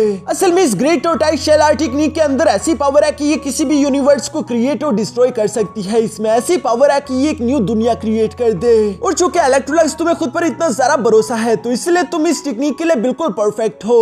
ऐसे हम अपनी ब्लेसिंग तुम्हें देते हैं, जिसकी वजह से ग्रेट टोर्टोइस शेल आर्ट टेक्निक तुम्हारा ऑर्डर मानेगी। देखने में मजा आएगा कि तुम इस ग्रेट टोर्टोइस शेल आर्ट टेक्निक का इस्तेमाल करते हुए आखिर किस तरह की दुनिया बनाते हो। यहाँ ये सब कहने के बाद हम देखते हैं कि इलेक्ट्रोलक्स भी आगे की तरफ बढ़ते उस ग्रेट टोर्टोइस शेल आर्ट टेक्निक को पकड़ चुका, जिसके बाद सीन शिफ्ट होकर वापस यहाँ प्रेजेंट में आ जाता है, जहाँ पर गॉड ऑफ डेथ इलेक्ट्रोलक्स को मारने की कोशिश कर रहा था और sun moon snail divine god ने इलेक्ट्रोलक्स की जान बचा ली थी। मगर फिर भी वो बुरी तरीके से इंजर्ड हो चुका और सेकंड अटैक के लिए गॉड ऑफ डेथ रेडी होते हुए कहता है कि आज के दिन इलेक्ट्रोलक्स, तुम्हें मुझसे कोई भी नहीं बचा पाएगा। यह इससे पहले कि गॉड ऑफ डेथ अपने सेकंड अटैक का इस्तेमाल करते हुए इलेक्ट्रोलक्स की जान ले पाता, तभी अचानक वहां पर एक बहुत ही पावरफुल एनर्जी ब्लास्ट हो गया। जिस ब्लास्ट का जब धुआं हटा तो हमें गॉड इलेक्ट्रोलक्स एक अलग ही फॉर्म में देखने को मिलता है। वो बहुत ही जरा कूल किसी गॉड की तरह दिखाई दे रहा था, जो देखकर तो गॉड ऑफ डेथ भी हैरान होते हुए कहता है कि मॉर्टल, अचानक से तुम इस तरह से बदल कैसे गए? चलो कोई फर्क नहीं पड़ता, मैं अपने शुरू किए हुए काम को खत्म कर देता हूँ। ये कहती उसने अपने साइड का इस्तेमाल करते हुए इलेक्ट्रोलक्स को मारने के लिए उस पर हमला कर दिया। मगर चूंकि दूसरी तरफ अब इस वक्त इलेक्ट्रोलक्स के पास ग्रेट टोर्टोइस शेल आर्ट टेक्निक की पावर थी, तो वो आसानी के साथ गॉड ऑफ डेथ के साइड अटैक को ब्लॉक कर देता है। जहां गॉड ऑफ डेथ भी हैरान होते हुए कहता है कि आखिर ये किस तरह की पावर है, और उसने दोबारा से यहाँ इलेक्ट्रोलक्स पर अटैक करने की कोशिश करी। मगर दूसरी तरफ इलेक्ट्रोलक्स तो बार बार ग्रेट टोर्टोइस शेल आर्ट टेक्निक की पावर का इस्तेमाल कर रहा था। यहाँ पर इलेक्ट्रोलक्स जो भी बोलता वो सच हो जाता, जिसकी वजह से गॉड ऑफ डेथ को तो इलेक्ट्रोलक्स पर काफी ज्यादा गुस्सा आ रहा था। वो तो इलेक्ट्रोलक्स पर अपना गुस्सा उतारना चाहता है, मगर इलेक्ट्रोलक्स उसका मजाक उड़ाते हुए कहता है कि मेरे सामने घुटनों के बल बैठ जाओ और मेरी तरफ देखो। और जैसे ही गॉड इलेक्ट्रोलक्स ने ये कहा, तभी अचानक हम देखते हैं कि गॉड ऑफ डेथ पर काफी सारा खतरनाक प्रेशर पड़ने लगता है, जिसकी वजह से वो मजबूरन अपने घुटनों के बल बैठ गया और वो इलेक्ट्रोलक्स की तरफ देखने लगता है, जहां इलेक्ट्रोलक्स गॉड ऑफ डेथ से कह रहा था कि आपके बाद से तुम किसी की भी जिंदगी में इंटरफियर नहीं करोगे। तुम इस तरह से किसी के साथ भी डील करते हुए बिना वक्त के किसी को नहीं मार सकते और ना अपनी मर्जी से किसी के साथ डील करोगे। तुम सिर्फ वही करोगे जो तुम्हारा काम है। ये सुनकर गॉड ऑफ डेथ इलेक्ट्रोलक्स से कहता है, मगर तुम एक मामूली इंसान हो, तुम आखिर ये बताओ कि मैं तुम्हारा ऑर्डर क्यों मानूं? जिस पर इलेक्ट्रोलक्स जवाब देते हुए कहता है, क्योंकि मैं कोई मामूली इंसान नहीं, मैं हूँ इलेक्ट्रोलक्स। और ये कहती है उसने अपने ग्रेट टोर्टोइस शेल आर्ट टेक्निक का इस्तेमाल करते हुए गॉड ऑफ डेथ को उसके अंदर कैद कर दिया। हैरानगी की बात तो ये थी कि ये काम इलेक्ट्रोलक्स के लिए इतना ज्यादा आसान हो चुका था। इसके बाद सीन शिफ्ट होकर वापस से हम इस फुलोवो पर आ गया, जिसकी तरफ कई बड़े बड़े आग के गोले आ रहे थे और उसे लग रहा था कि शायद वो यहाँ पर मारी जाएगी। मगर तभी अचानक हम देखते हैं कि इलेक्ट्रोलक्स उसे बचाने के लिए यहाँ पर पहुंच गया, जो कि काफी आसानी के साथ अपनी पावर्स का इस्तेमाल करते हुए उन अटैक्स को ब्लॉक करते हुए साथ ही साथ फुलोवो की तरफ देखकर मुस्कुराते हुए कहता है कि कहीं मैंने आने में देर तो नहीं कर दी। इलेक्ट्रोलक्स जो कि पूरी तरीके से बदल चुका था, फुलोवो भी उसे देखकर सरप्राइज रह गई थी और वो फौरन से आगे की तरफ बढ़ते हुए यहाँ इलेक्ट्रोलक्स को गले लगाकर कहती है कि थैंक गॉड तुम बिल्कुल जिंदा और सही सलामत हो। जो सुनकर दूसरी तरफ इलेक्ट्रोलक्स भी मुस्कुराते हुए जवाब देकर कहता है कि मेरी फिक्र मत करो, मैं बिल्कुल ठीक हूँ, क्योंकि मुझे अब ग्रेट टोर्टोइस शेल आर्ट टेक्निक भी मिल चुकी है। ये सुनकर तो अचानक से हम देखते हैं कि फुलोवो का चेहरा उतर गया। इसके बाद नेक्स्ट सीन में हम देखते हैं जहाँ इलेक्ट्रोलक्स और मिस फुलोवो वापस से अपने पेंगो एम्पायर जा रहे थे। रास्ते में चलते हुए मिस फुलोवो इलेक्ट्रोलक्स से सवाल करते हुए कहती है कि क्या सच में तुम्हें वो ग्रेट टोर्टोइस शेल टेक्निक मिल चुकी है? जो सुनकर इलेक्ट्रोलक्स हाँ में जवाब देते हुए फोनों से ग्रेट टोर्टोइस शेल आर्ट टेक्निक को बाहर निकाल लेता है। इसे देखकर तो मिस फुलोवो पूरी तरीके से उसमें बहक गई थी और जैसे ही मिस फुलोवो ने गलती करी उस ग्रेट शेल टोर्टोइस टेक्निक को टच करने की, तो वो फौरन उसे पीछे की तरफ धकेल देता है, जैसे कि वो उसे रिजेक्ट कर रहा हो। इलेक्ट्रोलक्स फुलोवो को बताता है कि इसे हर कोई इस्तेमाल नहीं कर सकता, इसे इस्तेमाल करने की एक कीमत है। जिस पर मिस फुलोवो उदास चेहरे के साथ कहती है कि अच्छा ठीक है। तभी अचानक इलेक्ट्रोलक्स उससे सवाल करते हुए कहता है कि क्या कोई परेशानी है? इस पर मिस फुलोवो मुस्कुराकर जवाब देते हुए कहती है कि नहीं, कोई परेशानी नहीं, लेकिन इलेक्ट्रोलक्स वैसे तुम इस ग्रेट टोर्टोइस शेल टेक्निक का इस्तेमाल किस लिए करोगे? जिस पर इलेक्ट्रोलक्स जवाब देते हुए कहता है कि मैं इसका इस्तेमाल करूंगा इस दुनिया को बेहतर बनाने के लिए। ये सुनकर मिस फुलोवो मुस्कुराते हुए जवाब देकर कहती है कि अच्छा ठीक है, लेकिन उससे पहले हमारी शादी को मत भूल जाना। जिस पर इलेक्ट्रोलक्स भी हंसते हुए जवाब देकर कहता है कि भला वो मैं कैसे भूल सकता हूँ, हमारी शादी तो सबसे बेहतरीन शादी होगी। इसके बाद नेक्स्ट सीन में हम देखते हैं जहां मिस फुलू वो वापस से अपने घर आ चुकी थी और उसे अपने फादर से जानने को मिलता है कि उन्होंने फैसला कर लिया कि वो इलेक्ट्रोलक्स को शाही एम्पायर का अगला किंग बनाएंगे। ये सुनकर तो मिस फुलू वो पूरी तरीके से दंग रह गई थी। वो अपने फादर से कहती है, मगर ये बचपन से मेरा ख्वाब था, आपने मुझसे वादा भी किया था कि शाही एम्पायर की अगली रानी मैं बनूंगी। इस पर उसका फादर जवाब देते हुए कहता है कि हमारे लोगों को एक अच्छे किंग की जरूरत है और तुम इलेक्ट्रोलक्स का साथ देना। मैंने फैसला कर लिया है, मेरा फैसला नहीं बदलने वाला। ये बात तो मिस फुलू को काफी दुख दे देती है, लेकिन फिर भी हम देखते हैं कि आखिरकार वो दिन आ गया जिस दिन मिस फुलू और साथ ही साथ इलेक्ट्रोलक्स की शादी होने वाली थी। इस दिन पेंगुइन एम्पायर के सब लोग ही खुशियां मना रहे थे। वो लोग इलेक्ट्रोलक्स के लिए बहुत ही खुश थे और साथ ही साथ उसके लिए कई सारे तोहफे भी लाए हुए थे। तभी इलेक्ट्रोलक्स के मॉम डैड उससे कहते हैं कि बेटा, हम भी शादी से पहले तुम्हें एक तोहफा देना चाहते हैं, जो कि असल में पेंगुइन एम्पायर की राजगद्दी थी। और हम देखते हैं कि यहाँ पर उसके फादर ने सब लोगों के सामने इलेक्ट्रोलक्स को पेंगुइन एम्पायर का अगला किंग बना दिया। ये देखकर तो सब लोग ही इमोशनल हो जाते हैं। तभी अचानक थोड़ी देर में वहाँ पर प्रिंसेस फुलुओ भी आ गई, जो कि आज के दिन काफी ज्यादा खूबसूरत लग रही थी। इलेक्ट्रोलक्स भी उसकी खूबसूरती देखकर दंगी रह गया था। इसके बाद हम देखते हैं कि पादरी ने इन दोनों की शादी कराना शुरू कर दी, जहाँ हर एक रिवाज को पूरा करने के बाद कस्में खाने का वक्त आ चुका था और ये दोनों ही एक दूसरे का हाथ पकड़ते हुए कहते हैं कि आज से हम एक दूसरे के मियाँ बीवी है। मैं हर चीज में इलेक्ट्रोलक्स तुम्हारा साथ दूंगी, तुम्हारी इज्जत मेरी इज्जत है, मैं कभी भी तुमसे बेवफाई नहीं करूंगी, चाहे फिर मुझे मौत ही क्यों ना जाए। और इसी के साथ हम देखते हैं कि पादरी ने सब लोगों के सामने इन दोनों को मियाँ बीवी अनाउंस कर दिया, जो देखकर इन दोनों के पेरेंट्स तो काफी सारे इमोशनल हो गए थे और बाकी के सब लोग भी खुशियां मना रहे थे। इलेक्ट्रोलक्स फुलुओ से कहता है कि मैं तुम्हारी इज्जत करता हूँ और फुलुओ, मैं तुमसे वादा करता हूँ कि मैं हमेशा तुम्हें खुश रखने की कोशिश करूंगा, इस जिंदगी में तुम्हें कोई तकलीफ ना हो, मैं इस चीज का तुमसे वादा करता हूँ। ये सुनकर मिस फुलुओ फौरन से इलेक्ट्रोलक्स के गले लग गई। साथ ही साथ वो इलेक्ट्रोलक्स से कहती है कि याद है, हम दोनों ने एक दूसरे से वादा किया था कि अब सिर्फ मौत ही हम दोनों को एक दूसरे से जुदा कर सकती है। जिस पर इलेक्ट्रोलक्स भी मुस्कुराकर जवाब देते हुए कहता है कि हाँ, सिर्फ मौत ही हम दोनों को एक दूसरे से जुदा कर सकती है। ये कहना ही था कि तभी अचानक फुलुओ तीसी के साथ एक खंजर निकालते हुए यहाँ इलेक्ट्रोलक्स के पेट में उसे गुनसाते हुए कहती है, तो मर जाओ। ये धोखा देखकर तो इलेक्ट्रोलक्स पूरी तरीके से शॉक हो गया था। उसकी तो दुनिया ही पूरी तरीके से पलट गई, जबकि बाकी के सब लोग भी ये देखकर पूरी तरीके से शॉक हो गए थे। डीलन और यिंग ज़ाओ तो आगे की तरफ बढ़कर इलेक्ट्रोलक्स की मदद करना चाहते थे, मगर तभी अचानक हम देखते हैं कि वहाँ पर कुछ असैसिन्स ने भी हमला कर दिया,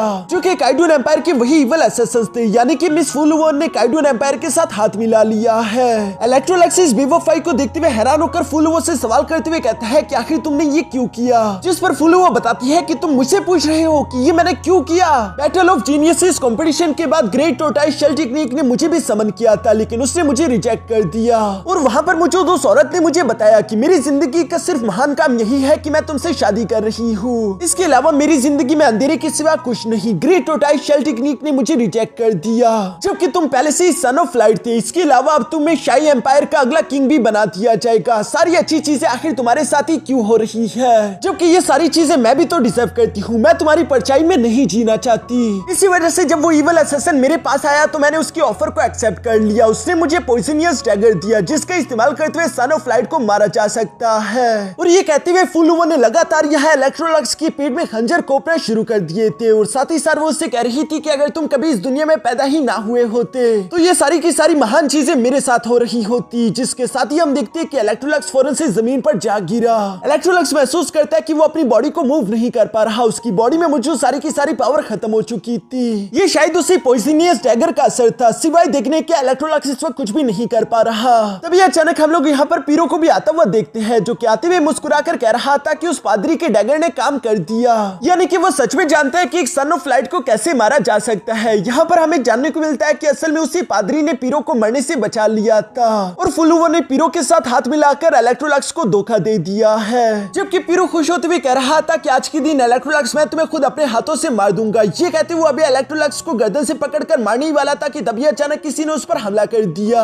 ये कोई और नहीं बल्कि इलेक्ट्रोलक्स के ही मॉम डैड थे, जो कि इलेक्ट्रोलक्स की जान बचाने के लिए पीरो के साथ फाइट कर रहे थे। और इलेक्ट्रोलक्स इस वक्त इतना सारा बेबस था कि वो सिवाय देखने की कुछ भी नहीं कर पा रहा था। इलेक्ट्रोलक्स का फादर डीलन और यिंग ज़ाओ को ऑर्डर देते हुए कहता है कि इलेक्ट्रोलक्स को यहाँ से ले जाओ। तभी अचानक हम देखते हैं कि फाइट के दौरान पीरो ने यहाँ पर इलेक्ट्रोलक्स की मॉम को जान से मार डाला, जो देखकर तो इलेक्ट्रोलक्स दर्द से चिल्ला रहा था। तभी अचानक हम देखते हैं कि फुलुओ ने तो हद ही कर दी। वो अपनी इविल सीन फ्लेम टेक्निक को एक्टिवेट करते हुए यहाँ पेंगुइन एम्पायर के लोगों को जिंदा जलाकर मार रही थी, जबकि हम देखते हैं कि डीलन और यिंग ज़ाओ जख्मी इलेक्ट्रोलक्स को कंधे पर उठाकर यहाँ से भागते उसे दूर ले जाते हैं ताकि वो उसकी जान बचा सके। मगर वो जानते रहे कि इस तरह से हम बच नहीं पाएंगे, इसलिए वो इलेक्ट्रोलक्स को एक जगह पर छुपाकर खुद उन सोल्जर्स के साथ फाइट करने लगे। ये वो रात थी जहाँ इलेक्ट्रोलक्स ने अपना सब कुछ खो दिया। वो अपनी फैमिली को, अपने दोस्तों को, अपने अवाम को, सबको खो चुका है। जो भी इलेक्ट्रोलक्स से प्यार करता था उन्हें बेरहमी के साथ जान से मार दिया गया। सिर्फ इलेक्ट्रोलक्स ही जिंदा बचा था, वो भी जख्मी सिचुएशन में। इलेक्ट्रोलक्स को उन डैगर से इतना ज्यादा दर्द नहीं हो रहा था जितना उसे इस धोखे की वजह से हो रहा था। तभी अचानक जख्मी इलेक्ट्रोलक्स उसी बच्चे को मिल जाता है जिसे पिछली बार इलेक्ट्रोलक्स ने अपने हाथ को काटने से मना किया था। और हमें यहाँ पर काइडून एम्पायर के कुछ और लोग भी देखने को मिलते हैं जो कि इलेक्ट्रोलक्स को पकड़कर अपने साथ लेकर जा रहे थे। और वो उससे कह रहे थे कि हम तो हमेशा से ही जानते रहे कि तुम सन ऑफ लाइट हो, हमें तुम पर पूरा भरोसा है, तुम्हें कुछ नहीं होगा। इसी तरह की बातें करते हुए वो लोग इलेक्ट्रोलक्स को एक चर्च में ले आते हैं जहाँ पर उससे अपने सामने ग्लोरियस चर्च का वही पादरी देखने को मिला जिसके साथ फुल वो पीरो भी मौजूद थे। यहाँ ये सब देखकर इलेक्ट्रोलक्स को अब सब कुछ समझ आ गया कि असल में इस इवल प्लान का पूरा की पूरा मास्टरमाइंड यही पादरी है जो कि चाहता था कि वो सन ऑफ लाइट को जान से मार डाले और उसकी पावर एब्सॉर्ब करके खुद को ताकतवर कर दे।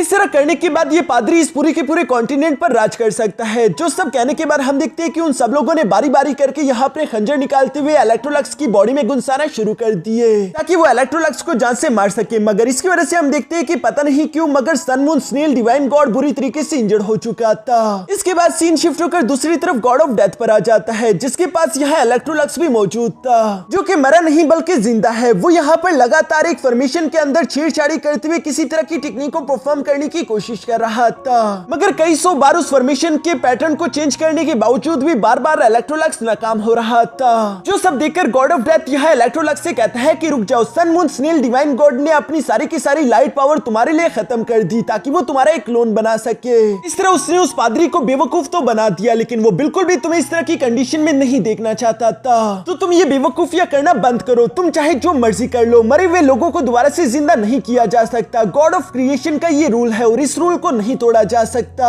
मगर इलेक्ट्रोलक्स जवाब देते हुए कहता है कि मुझे इस बात से कोई फर्क नहीं पड़ता, मुझे किसी की भी बात पर यकीन नहीं, मैं नहीं रुकूंगा। और ये कहते हुए लगातार इलेक्ट्रोलक्स फॉर्मेशंस बनाते हुए उनमें छेड़छाड़ी करते हुए अपने पेरेंट्स को जिंदा करने की कोशिश करता जा रहा था मगर बार बार नाकामयाब होता रहा। इसलिए गॉड ऑफ डेथ इलेक्ट्रोलक्स से कहता है कि मैंने तो तुमसे पहले ही कहा था, इवन अगर तुम मेरी पावर का इस्तेमाल भी करो तब भी अभी इससे पहले कि गॉड ऑफ डेथ आगे कुछ भी कह पाता तभी अचानक इलेक्ट्रोलक्स गुस्सा होते हुए कहता है कि खामोश हो जाओ, मैं अभी भी उन मासूम लोगों को महसूस कर पा रहा हूँ। मुझे लगता है कि जरूर उन लोगों की सोल किसी न किसी एनर्जी के फॉर्म में यहाँ पर अवेलेबल होगी। अगर मैं किसी तरीके से एक बार उनकी सोल के साथ कनेक्ट कर लूँ तो शायद मैं उन्हें दोबारा से जिंदा कर पाऊँ। और यही सारी बातें कहते हुए लगातार इलेक्ट्रोलक्स फॉर्मेशंस को बनाते उन सब लोगों को जिंदा करने की कोशिश कर रहा था लेकिन बार बार फेल होने की वजह से इलेक्ट्रोलक्स को काफी सारे इंटरनल इंजरीज हो जाती है। इवन कि अब तक तो गॉड ऑफ डेथ ने हार मान ली थी। वो इलेक्ट्रोलक्स से कहता है कि तुम अपना वक्त जाया कर रही हो लेकिन मैं अब तुम्हारे साथ और सारा वक्त जाया नहीं करूंगा, मैं यहाँ से जा रहा हूँ। इससे पहले कि गॉड ऑफ डेथ यहाँ से जा पाता तभी अचानक उसे अपने सामने एक रोशनी दिखाई दी जो कि गॉड ऑफ लाइट की थी और उसने अपनी पावर्स का इस्तेमाल करते हुए इलेक्ट्रोलक्स के फादर की सोल अपने सामने समन कर ली थी जहाँ पर वो इलेक्ट्रोलक्स से कहती है कि मैं बस सिर्फ तुम्हारे लिए इतना ही कर सकती हूँ। ये कहते साथ ही गॉड ऑफ लाइट ने अपनी पावर का इस्तेमाल करते हुए इलेक्ट्रोलक्स के फादर की सोल को फिलहाल के लिए जिंदा कर दिया। अपने फादर को सामने देखकर इलेक्ट्रोलक्स इमोशनल होकर उनका नाम चिल्लाते हुए तेजी के साथ भागते हुए फौरन से उनके गले लग गया जहाँ वो भी अपने बेटे को गले लगाते हुए कहते हैं कि शायद तुमने खाना सही से नहीं खाया क्योंकि तुम काफी कमजोर लग रहे हो। ये सुनकर तो इलेक्ट्रोलक्स घुटनों के बल बैठकर रोते हुए कहता है कि फादर मुझे माफ कर दीजिए, मैंने आपको, मॉम को और अपने पूरे के पूरे पेंगुइन एम्पायर को निराश कर दिया, मैं फेल हो चुका हूँ, ये सब मेरी गलती है। इस पर इलेक्ट्रोलक्स का फादर उसे समझाते हुए कहता है कि नहीं ऐसी बातें मत करो, ये तुम्हारी गलती नहीं है, तुम इसमें से किसी भी चीज के जिम्मेदार नहीं हो, मैंने तुम्हें फोर्स किया था, ये मेरी गलती है। ये कहते साथ ही हम लोगों को पास्ट का वो सीन दिखाया गया जहाँ पर इलेक्ट्रोलक्स जब छोटा था तो उसने अपने फादर से कहा था कि शादी का इस्तेमाल करके पेंगबो एम्पायर और शाही एम्पायर को जोड़ने का ये तरीका मुझे ठीक नहीं लग रहा, वैसे भी फुल ओवो के साथ ये ज्यादती होगी। जिस पर इलेक्ट्रोलक्स के फादर ने उससे पूछा था कि और तुम्हारे साथ क्या। इस पर इलेक्ट्रोलक्स जवाब देते हुए कहता है कि मेरा सब कुछ तो मैं आपके लिए और अपने नेशन के लिए कुर्बान करने के लिए तैयार हूँ, मुझे कोई फर्क नहीं पड़ता। और इसी वजह से इलेक्ट्रोलक्स को उसके फादर ने एग्री कर लिया। यहाँ पर इलेक्ट्रोलक्स का फादर कहता है कि मैं गॉडेस ऑफ लाइट का शुक्रिया अदा करना चाहता हूँ क्योंकि उसने हम सबको आखिरी मौका दिया तुम्हें अलविदा कहने का। और इसी के साथ हम देखते हैं कि इलेक्ट्रोलक्स के सारे अपने उसके आसपास समन हो गए जिनमें से सब लोग अभी भी इलेक्ट्रोलक्स को उतना ही प्यार करते थे, कोई भी इलेक्ट्रोलक्स से खफा नहीं था। इलेक्ट्रोलक्स का फादर उसे बताता है कि ये सब लोग तुमसे प्यार करते हैं और ये हमेशा इसी तरह तुमसे प्यार करेंगे, हमारा प्यार मौत के साथ खत्म नहीं हो सकता, हम हमेशा तुम्हारे साथ होंगे चाहे तुम हमें देख पाओ या नहीं।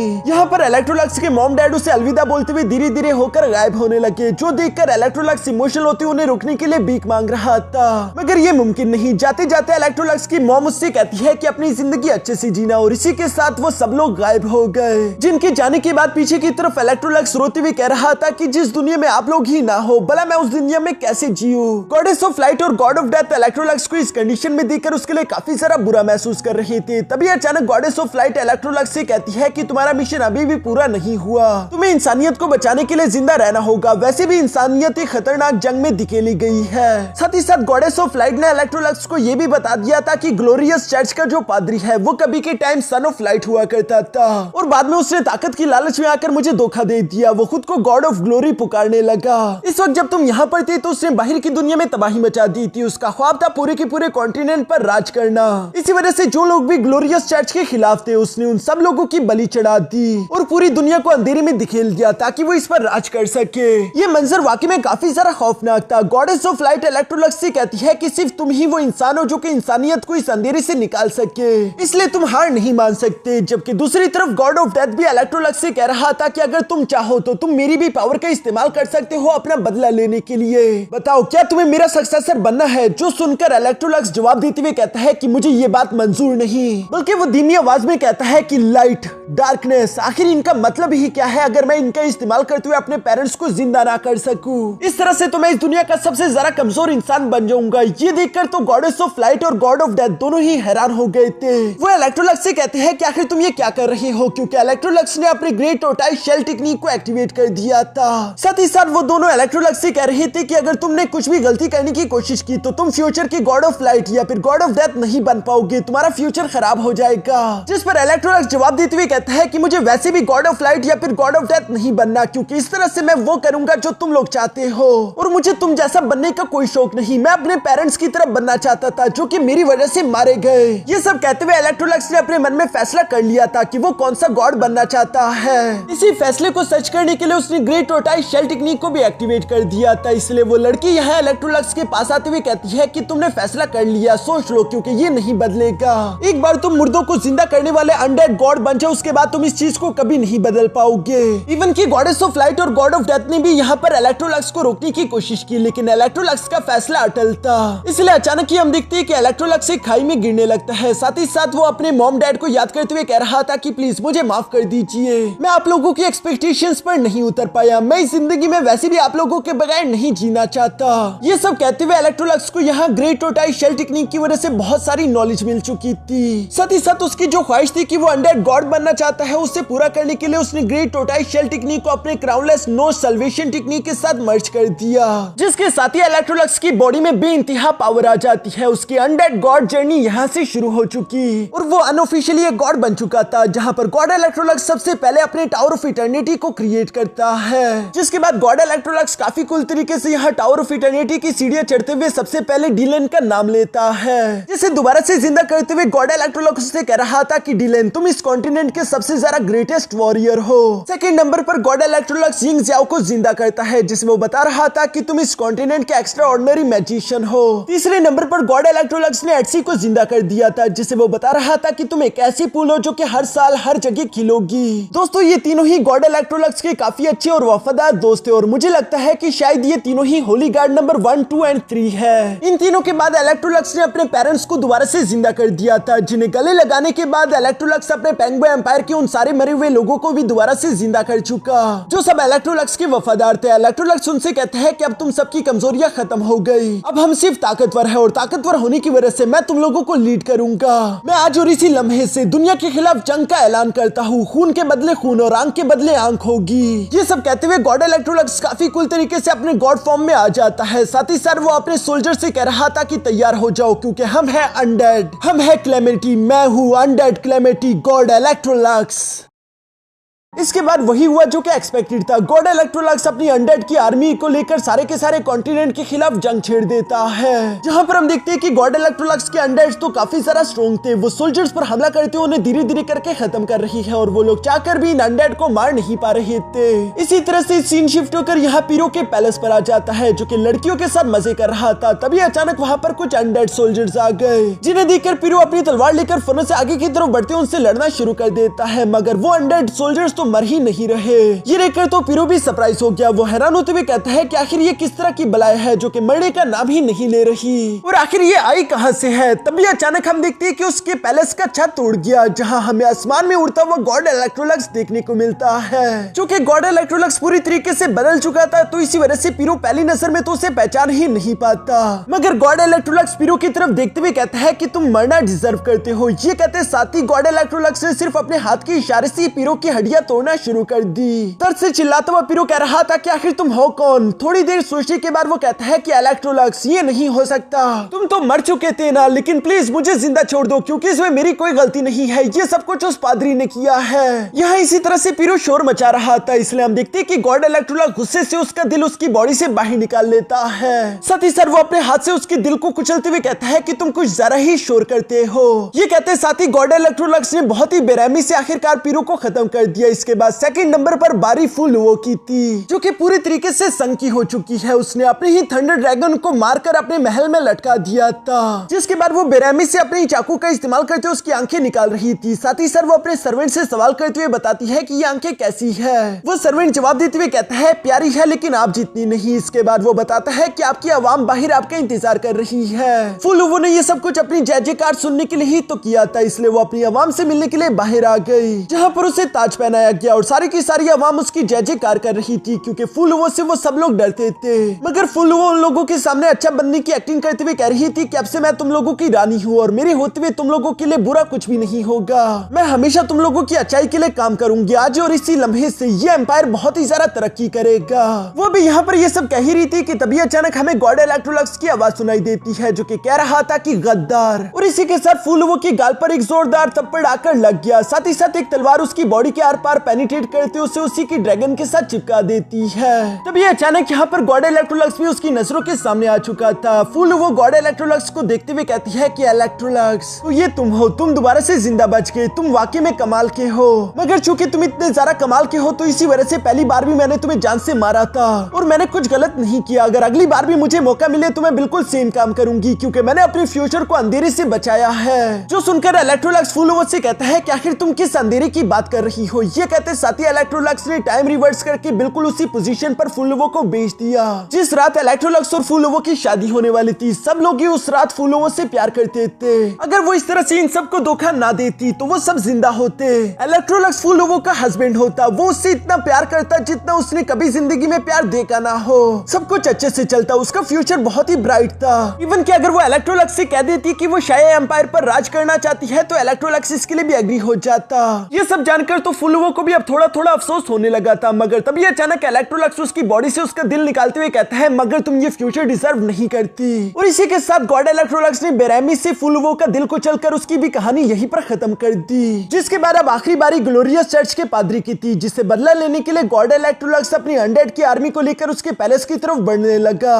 रास्ते में गॉड इलेक्ट्रोलक्स की आर्मी के खिलाफ जो भी खड़ा होता वो सब मारे गए और जैसे ही मर जाते वो गॉड इलेक्ट्रोलक्स की आर्मी में शामिल हो जाते। यानी कि देखते ही देखते गॉड इलेक्ट्रोलक्स की आर्मी बड़ी होती गई और साथ ही साथ आसमान से फ्लेम की बारिश हो रही थी। आखिरकार इसी तरह से गॉड इलेक्ट्रोलक्स उस पादरी के कैसल में पहुंच जाता है, जिसका दरवाजा जैसे ही गॉड इलेक्ट्रोलक्स ने ओपन किया तो उस दरवाजे के पीछे किसी स्वर्ग जैसी जगह थी, जिसे देखते हुए वो पादरी गॉड इलेक्ट्रोलक्स से कहता है कि देखो ये मेरे खुद के बनाया हुआ स्वर्ग है, मुझे नहीं लगता कि मुझसे बेहतर स्वर्ग कोई भी गॉड बना पाएगा। जो सुनकर गॉड इलेक्ट्रोलक्स अपनी पावर्स का इस्तेमाल करते हुए उस पूरी की पूरी जगह को जला देता है। साथ ही साथ वो कहता है कि ये तुम्हारी तरह नकली स्वर्ग है, वैसे ही जैसे तुम नकली गॉड हो। इस पर वो पादरी जोर जोर से हंसते हुए इलेक्ट्रोलक्स को जवाब देते हुए कहता है कि 6000 साल पहले मैंने भी बिल्कुल ऐसी ही सेम बात करी थी। वैसे क्या तुम जानना नहीं चाहोगे कि हर बार मैं आखिर तुम्हारी सन ऑफ लाइट की पावर को इतनी आसानी के साथ कैसे टारगेट कर लेता था? तो चलो मैं तुम्हें बता ही देता हूँ। तुम्हें तो मालूम ही होगा कि पहले सन ऑफ लाइट ने डिवाइन स्नेल को खा लिया था, उसके बाद वो डिवाइन ड्रैगन बन गया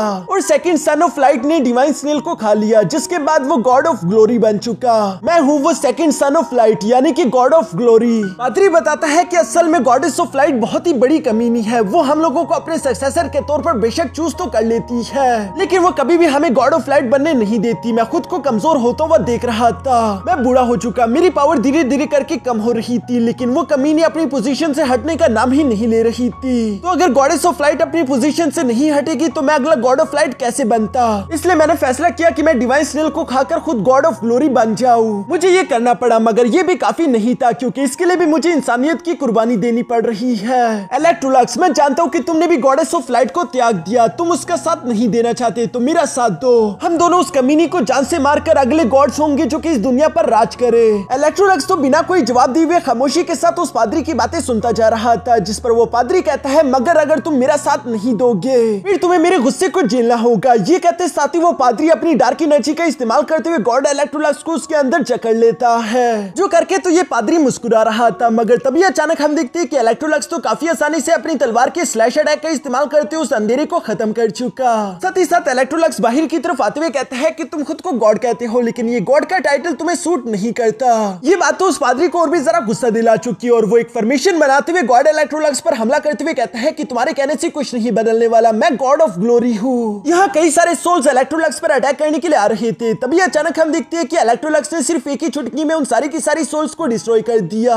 साथ ही साथ इलेक्ट्रोलक्स कहता है कि मेरी नजरों में तुम वो कमजोर बेवकूफ हो जो कि खुद को गॉड कहता है सिर्फ इसलिए ताकि वो खुद को ताकतवर साबित कर सके। हालांकि मेरी नजरों में तुम्हारी कोई औकात नहीं। ये कहते साथ ही इलेक्ट्रोलक्स भी फौरन से हवा में जंप करते हुए कई सारे मल्टीपल स्लैश अटैक फौरन से उस पादरी पर चल चुका, जिसका इस्तेमाल करते हुए उस पादरी के फॉर्मेशन को डिस्ट्रॉय कर देता है। ये देखकर वो पादरी भी इलेक्ट्रोलक्स से कहता है कि मैं देख पा रहा हूँ कि तुमने एक बार फिर से खुद की पावर्स को इंप्रूव कर लिया है। तुम हर बार ही मुझे सरप्राइज कर देते हो, लेकिन इस बार मैं हारूंगा नहीं। जो कहती वो पादरी फौरन से एक फॉर्मेशन बनाते हुए गॉड इलेक्ट्रोलक्स पर प्रेशर लगाना शुरू कर चुका, मगर इसका तो गॉड इलेक्ट्रोलक्स पर जरा सा भी असर नहीं हो रहा था। उल्टा वो मुस्कुराते हुए सिर्फ एक ही चुटकी में उस फॉर्मेशन को डिस्ट्रॉय कर देता है। साथ ही सर वो कहता है कि ओए बूढ़े बेवकूफ, अपनी औकात में रहो। ये कहते हुए गॉड इलेक्ट्रोलक्स अपने स्पिरिचुअल सोर्स का इस्तेमाल करते उस पादरी पर अटैक करने लगा। साथ ही सर वो अपनी तलवार से तेजी के साथ मूव करते हुए यहाँ एक जोरदार स्लैश में उस पादरी को हिट करते हुए नीचे की तरफ गिरा देता है, जिसके साथ ही गॉड इलेक्ट्रोलक्स उसका मजाक उड़ाते हुए कह रहा था कि तुम तो काफी कमजोर निकले। ये सुनकर वो पादरी गुस्से में भड़कते हुए फौरन से अपने स्टाफ को बाहर निकाल लेता है, जिसके बाद उसने जोर जोर से चिल्लाना शुरू कर दिया था कि मैं blood of nation, bones of nation को समन करता हूँ। मैं चाहता हूँ कि इस कुर्बानी को एक्सेप्ट करके तुम मुझे हमेशा की इमॉर्टैलिटी वरदान में दे दो। यहाँ पर जब वो पादरी इसी तरह की बातें कर रहा था, तभी अचानक जमीन के अंदर से कुछ स्टैचूज निकलकर बाहर आ गए। साथ ही साथ खून का एक समंदर भी बाहर आ चुका था, जो कि उसी पादरी के अपने फॉलोअर्स का खून है। ये देखकर गॉड इलेक्ट्रोलक्स उस पादरी से कहता है कि तुमने अपने ही लोगों का खून बहाकर इस तरह की जहन्नम क्रिएट कर दी। जिस पर पादरी जवाब देते हुए कहता है कि क्या हुआ अगर ये दुनिया जहन्नम बन चुकी, जब तक मैं इस दुनिया पर राज कर रहा हूँ ये जैसी भी हो मुझे चलेगी। और एक बार जब मैं तुम्हें जान से मार दूं उसके बाद तुम्हें अंदाजा हो जाएगा कि लुक्स मैटर नहीं करते, सिर्फ ताकत ही मायने रखती है। ये सब कहते हुए उस पादरी ने किसी तरह की डार्क मैजिक का इस्तेमाल करते हुए सारे के सारे खून को एनर्जी फॉर्म में कन्वर्ट करते हुए एब्जॉर्ब करके खुद को एक मॉन्स्टर में बदल दिया था। जिसके बाद उसने तेजी से आगे की तरफ बढ़ते हुए गॉड इलेक्ट्रोलक्स को पंच मारने की कोशिश की, मगर गॉड इलेक्ट्रोलक्स उसके अटैक को ब्लॉक कर देता है। साथ ही सर वो उससे कह रहा था कि देखो मैंने तुम्हें पहले ही बता दिया कि तुम बहुत ही ज्यादा कमजोर हो। जब दो डिवाइन गॉड्स आपस में लड़ते हैं तो कुछ रूल्स होते हैं। जो सुनकर वो पादरी गुस्सा होते हुए कहता है कि मुझे रूल्स की कोई परवाह नहीं। ये कहते हुए इसी तरह से इन दोनों के दरमियान टकराव होता रहा, लेकिन गॉड इलेक्ट्रोलक्स की पावर अभी भी ज्यादा थी, इसलिए हम देखते हैं कि वो पादरी पीछे की तरफ धकेला जाता है। इसलिए उस पादरी ने गुस्से में आकर अपनी सारी की सारी एनर्जी को लेजर बीम में कन्वर्ट करते हुए तेजी से गॉड इलेक्ट्रोलक्स पर हमला कर दिया, जिस अटैक को ब्लॉक करने के लिए दूसरी तरफ इलेक्ट्रोलक्स भी अपने सामने शील्ड बना चुका, मगर ये शील्ड चकनाचूर हो गई। तभी अचानक हम देखते हैं कि वो पादरी दोबारा से इलेक्ट्रोलक्स के सामने आ चुका और वो उस पर पंचेस की बरसात करते हुए कहता है कि जिस दिन से मैं पैदा हुआ उस दिन से मैंने रूल्स को माना और इसी वजह से मैं इतना सारा नाकाम हुआ, लेकिन आज के दिन मैं तुम्हें हरा कर खत्म कर दूंगा। ये सब कहते हुए उस पादरी ने यहाँ इलेक्ट्रोलक्स को जमीन पर गिरा दिया था और वो उससे पीटते हुए कह रहा था कि अब मैं तुम्हें खाने वाला हूँ। और ये कहते साथ ही उसने बिल्कुल ऐसा ही किया, जहाँ वो अपने दांतों से इलेक्ट्रोलक्स की बोटियां निकाल निकाल कर खा रहा था। साथ ही साथ वो इवल्स की तरह जोर जोर से हंसते हुए कहता है कि मैं जीत गया, मगर थोड़ी देर बाद जब उसने नीचे की तरफ देखा तो उसे खुद का ही क्लोन दिखाई देता है, जबकि इलेक्ट्रोलक्स तो पीछे आराम से बैठकर ये सब नजारे देख रहा था। वो मुस्कुराते हुए पादरी से कहता है कि उम्मीद करता हूँ कि तुम्हें मजा आया होगा। पादरी को समझ आ जाता है कि इलेक्ट्रोलक्स ने उसे बेवकूफ बनाया। अब तक वो खुद के क्लोन के साथ फाइट कर रहा था, इसलिए वो तेजी से दोबारा इलेक्ट्रोलक्स की तरफ बढ़ते उस पर हमला करने की कोशिश करता है, मगर इलेक्ट्रोलक्स काफी आसानी के साथ उसके पंच को पकड़ते हुए कहता है कि बस बहुत हो गया, अब तुम मरने के लिए तैयार हो जाओ। और ये कहती है इलेक्ट्रोलक्स ने अपनी तलवार यहाँ उस पादरी के पेट में गुनसा दी, मगर वो पादरी जवाब देते हुए कहता है कि मैं गॉड ऑफ ग्लोरी हूँ, मैं अमर हूँ, मैं नहीं मर सकता। और ये कहती है उसने गॉड इलेक्ट्रोलक्स की तलवार को बीच में से तोड़ते उसे पीछे की तरफ धकेल दिया। चूंकि गॉड इलेक्ट्रोलक्स की तलवार टूट चुकी थी तो अपनी तलवार को गिराते हुए तेजी के साथ आगे बढ़कर अब पंचेस से उसकी पिटाई लगाना शुरू कर देता है। साथ ही साथ गॉड इलेक्ट्रोलक्स उससे कह रहा था कि मुझे तो ये सोचकर ही उल्टी आ जाती है कि एक टाइम पर तुम भी सन ऑफ लाइट हुआ हुआ करते थे। यहाँ पर इतने ज्यादा पंचेस खाने की वजह से हम देखते हैं कि उस पादरी का तो सर चकरा रहा था, लेकिन गॉड इलेक्ट्रोलक्स रुकता नहीं, बल्कि वो उस पर और ज्यादा पंचेस की बरसात करते हुए कहता है कि तुम इतने ज्यादा बदसूरत हो कि डेथ भी तुम्हें एक्सेप्ट नहीं करेगी। गॉडेस ऑफ लाइट ने भी तुम्हें सेलेक्ट करके गलती कर दी थी, क्योंकि मेरी नजर में तो तुम कचरा हो। और ये कहते साथ ही यहाँ पर गॉड इलेक्ट्रोलक्स ने पादरी को पंच मारते हुए तीसरी के साथ एक प्लेनेट पर दे मारा, जहाँ वो पादरी खड़ा होते हुए कहता है कि तुमने क्या कहा, तुमने मुझे कचरा कहने की हिम्मत करी। इस पर गॉड इलेक्ट्रोलक्स कूल अंदाज में जवाब देते हुए कहता है अब मैं कचरे को कचरा ना कहूँ तो क्या कहूँ। और ये कहते साथ ही सिर्फ एक ही चुटकी में गॉड इलेक्ट्रोलक्स ने उस पूरे के पूरे प्लेनेट को ही ब्लास्ट कर दिया। मगर ये कमीना पादरी मरने का नाम ही नहीं ले रहा, बल्कि वो इलेक्ट्रोलक्स से कहता है कि वाकई में तुमने मुझे इंप्रेस कर दिया है, मगर अब मेरी इस पावरफुल अटैक को झेलने के लिए तैयार हो जाओ। ये कहते साथ ही वो पादरी फौरन से अपने एक होलोग्राम बनाते हुए अपने लोगों से बात करने लगा, जहां वो उनसे कहता है कि मुझे तुम लोगों का ब्लड चाहिए, इस तरह से मैं इस जंग को हमेशा हमेशा के लिए रोक सकता हूँ। और चूंकि वो लोग पहले ही इस पादरी के जाल में फंसे हुए थे, तो वो लोग बिल्कुल ऐसे ही करते हैं। उन सब लोगों ने बिना कुछ सोचे समझे अपना ब्लड इस पादरी को डोनेट करना शुरू कर दिया, जिसकी वजह से तो वो सब मारे गए। लेकिन इस पादरी को इस बात से कोई फर्क नहीं पड़ता, बल्कि वो उस ब्लड का इस्तेमाल करते हुए blood course inhalation technique activate करने लगा। साथ ही साथ वो इलेक्ट्रोलक्स से कह रहा था कि अपनी आंखें खोलकर देखो, अगर तुम्हारे फॉलोअर्स हो तो वो इस काम आते हैं, जितने ज्यादा फॉलोअर्स होंगे उतने ही तुम ज्यादा ताकतवर होगे। उसके बाद तो तुम्हें गॉड ऑफ क्रिएशन से भी डरने की कोई जरूरत नहीं, क्योंकि खुद ही तुम गॉड ऑफ क्रिएशन की तरफ बड़े बड़े कारनामे कर सकते हो। ये टेक्निक वाकई में काफी ज्यादा खतरनाक थी, जिसमें दो बड़े बड़े सूरजों को एक दूसरे से टकराकर इतनी ज्यादा खतरनाक एनर्जी क्रिएट की जाएगी कि उससे इलेक्ट्रोलक्स को मार दिया जाए। मगर इलेक्ट्रोलक्स को बिल्कुल भी फिक्र नहीं हो रही थी, बल्कि उसे उन सब लोगों के लिए बुरा महसूस हो रहा था जो कि इस आदमी के जाल में फंस चुके थे। वो ये सोच रहा था कि आखिर इंसान की लालच उससे क्या कुछ नहीं करवा देती। तभी अचानक हम देखते हैं कि यहाँ पर उस पादरी का अटैक रेडी हो चुका था, और वो इलेक्ट्रोलक्स से सवाल करते हुए कहता है कि बताओ अब तुम कैसे बचोगे। ये सुनकर इलेक्ट्रोलक्स को अपने फादर की बात याद आई, जहाँ इलेक्ट्रोलक्स के फादर ने उससे कहा था कि ये सब लोग तुमसे प्यार करते हैं, हम अगर मर भी जाए तब भी हमारा प्यार तुम्हारे लिए खत्म नहीं होगा, बल्कि हम हमेशा तुम्हारे साथ रहेंगे। और इसी वजह से इलेक्ट्रोलक्स यहाँ पर मुस्कुराते हुए कहता है कि पादरी तुम्हारा खेल खत्म हुआ, मरने के लिए तैयार हो जाओ। ये कहती है इलेक्ट्रोलक्स ने अपने सारे अपनों और दोस्तों को यहाँ पर समन कर लिया था, जो कि अपनी तलवारों का इस्तेमाल करते उस पादरी पर हमले कर रहे थे, जिस पर ये पादरी जवाब देते हुए कहता है कि इलेक्ट्रोलक्स शायद तुम भूल गए, लेकिन मैं मर नहीं सकता। इस पर इलेक्ट्रोलक्स उसके अटैक की सारी एनर्जी ब्लैक होल में डालते हुए कहता है मगर फिक्र मत करो, मैं तुम्हें क्रश करना जानता हूँ। और इसी के साथ हम देखते हैं कि इलेक्ट्रोलक्स ने काफी आसानी के साथ यहाँ पर उस पादरी को ओवरपावर्ड कर दिया, जिसके बाद इलेक्ट्रोलक्स उस पादरी को जकड़ते हुए एक प्लेनेट पर ले आता है। यहाँ पर हम देखते हैं कि वो पादरी तो चिल्लाते हुए कह रहा था कि मैं गॉड हूँ, मुझे जाने दो, मगर दूसरी तरफ इलेक्ट्रोलक्स उसे जवाब देते हुए कहता है कि मौत तो तुम्हारे लिए एक बहुत ही छोटी सजा होगी। ये कहते हुए इलेक्ट्रोलक्स ने उस पादरी को यहाँ जमीन के साथ बांध दिया। साथ ही साथ इलेक्ट्रोलक्स उसे बता रहा था कि अब तुम यहाँ से आजाद नहीं हो सकते, इटर्निटी तक तुम यहाँ पर कैद रहोगे, और जिन मासूम लोगों को तुमने बेरहमी से जान से मारा वो अपना बदला लेने के लिए हर रोज तुम्हें खाएंगे, हर रोज तुम जिंदा होगे, हर रोज तुम्हें मारा जाएगा, और इसी तरह तुम इस दुनिया के अंत तक इस दर्द को झेलते रहोगे, तुम्हारा कोई अंत नहीं होने वाला। जिसके साथ ही गॉड इलेक्ट्रोलक्स ने इस पादरी की किस्मत का फैसला भी कर दिया, और इसके बाद वो वापस से अपने पेंगो एम्पायर आ जाता है, जहाँ इलेक्ट्रोलक्स ने अपने सारे मरे हुए लोगों की कब्रें बना दी थी। और इस वक्त यहाँ इलेक्ट्रोलक्स के साथ sun moon snail divine god भी मौजूद था, जो कि इलेक्ट्रोलक्स से कह रहा था कि अपने लोगों की सोल को प्रिजर्व करने के लिए तुमने बहुत बड़ा कदम उठाया है, सच कहूँ तो तुम वाकई में काफी एक्स्ट्रा ऑर्डिनरी हो, कई सारे गॉड भी ये काम ना कर पाते। इस पर इलेक्ट्रोलक्स जवाब देते हुए कहता है क्योंकि सिर्फ मैं ही हूँ जो कि अपनी मर्जी से अनडेड गॉड बनना चाहता था। इस पर sun moon snail divine god जवाब देते हुए कहता है कि हाँ तुमने सही कहा, लेकिन अब क्या करोगे, क्योंकि अब तुम्हारे सारे दुश्मन खत्म हो चुके, तो क्या तुम अपनी इन पावर्स का इस्तेमाल करते हुए एक न्यू दुनिया बनाओगे। इस पर इलेक्ट्रोलक्स जवाब देते हुए कहता है कि खुदगर्जी, लालच, जेलसी, इन्हीं सब चीजों की वजह से बहुत ज्यादा तबाही मच चुकी है। मैं सच कहूँ तो अब मुझे इंसानी दुनिया में जरा सी भी दिलचस्पी नहीं बची, मैं तो बस सिर्फ अपनी फैमिली के साथ रहना चाहता हूँ। वैसे भी हर बड़ी तबाही के बाद एक नई जिंदगी की शुरुआत होती है, मुझे पूरा यकीन है कि इंसानियत भी दोबारा से अपने पैरों पर खड़ी हो जाएगी, इसलिए मुझे अब इंसानियत के मामलों में इंटरफियर नहीं करना। ये सब कहते हुए गॉड इलेक्ट्रोलक्स वहाँ से जा रहा था, जिस पर sun moon snail divine god कहता है कि इलेक्ट्रोलक्स एक दिन जरूर आएगा जब इंसानियत का सामना एक ऐसे दुश्मन के साथ होगा जिसे वो नहीं हरा पाएंगे, तब इंसानों को तुम्हारी जरूरत पड़ेगी ताकि वो तुम्हारी पावर का इस्तेमाल करते हुए इकट्ठा होकर एक साथ उस दुश्मन के खिलाफ लड़ सके। क्योंकि अब तुम्हारे पास गॉड ऑफ क्रिएशन लेवल की पावर है, तो इसलिए मुझे लगता है कि तुम्हें उनकी मदद करनी चाहिए। ये सुनकर गॉड इलेक्ट्रोलक्स मुस्कुराते हुए पीछे की तरफ पलटकर जवाब देते हुए कहता है जब वो दिन आएगा तो मैं देखूंगा कि कौन मुझसे मदद मांगने के लिए आ रहा है, अगर वो मेरी मदद के काबिल होगा तो मैं जरूर उसकी मदद करूंगा।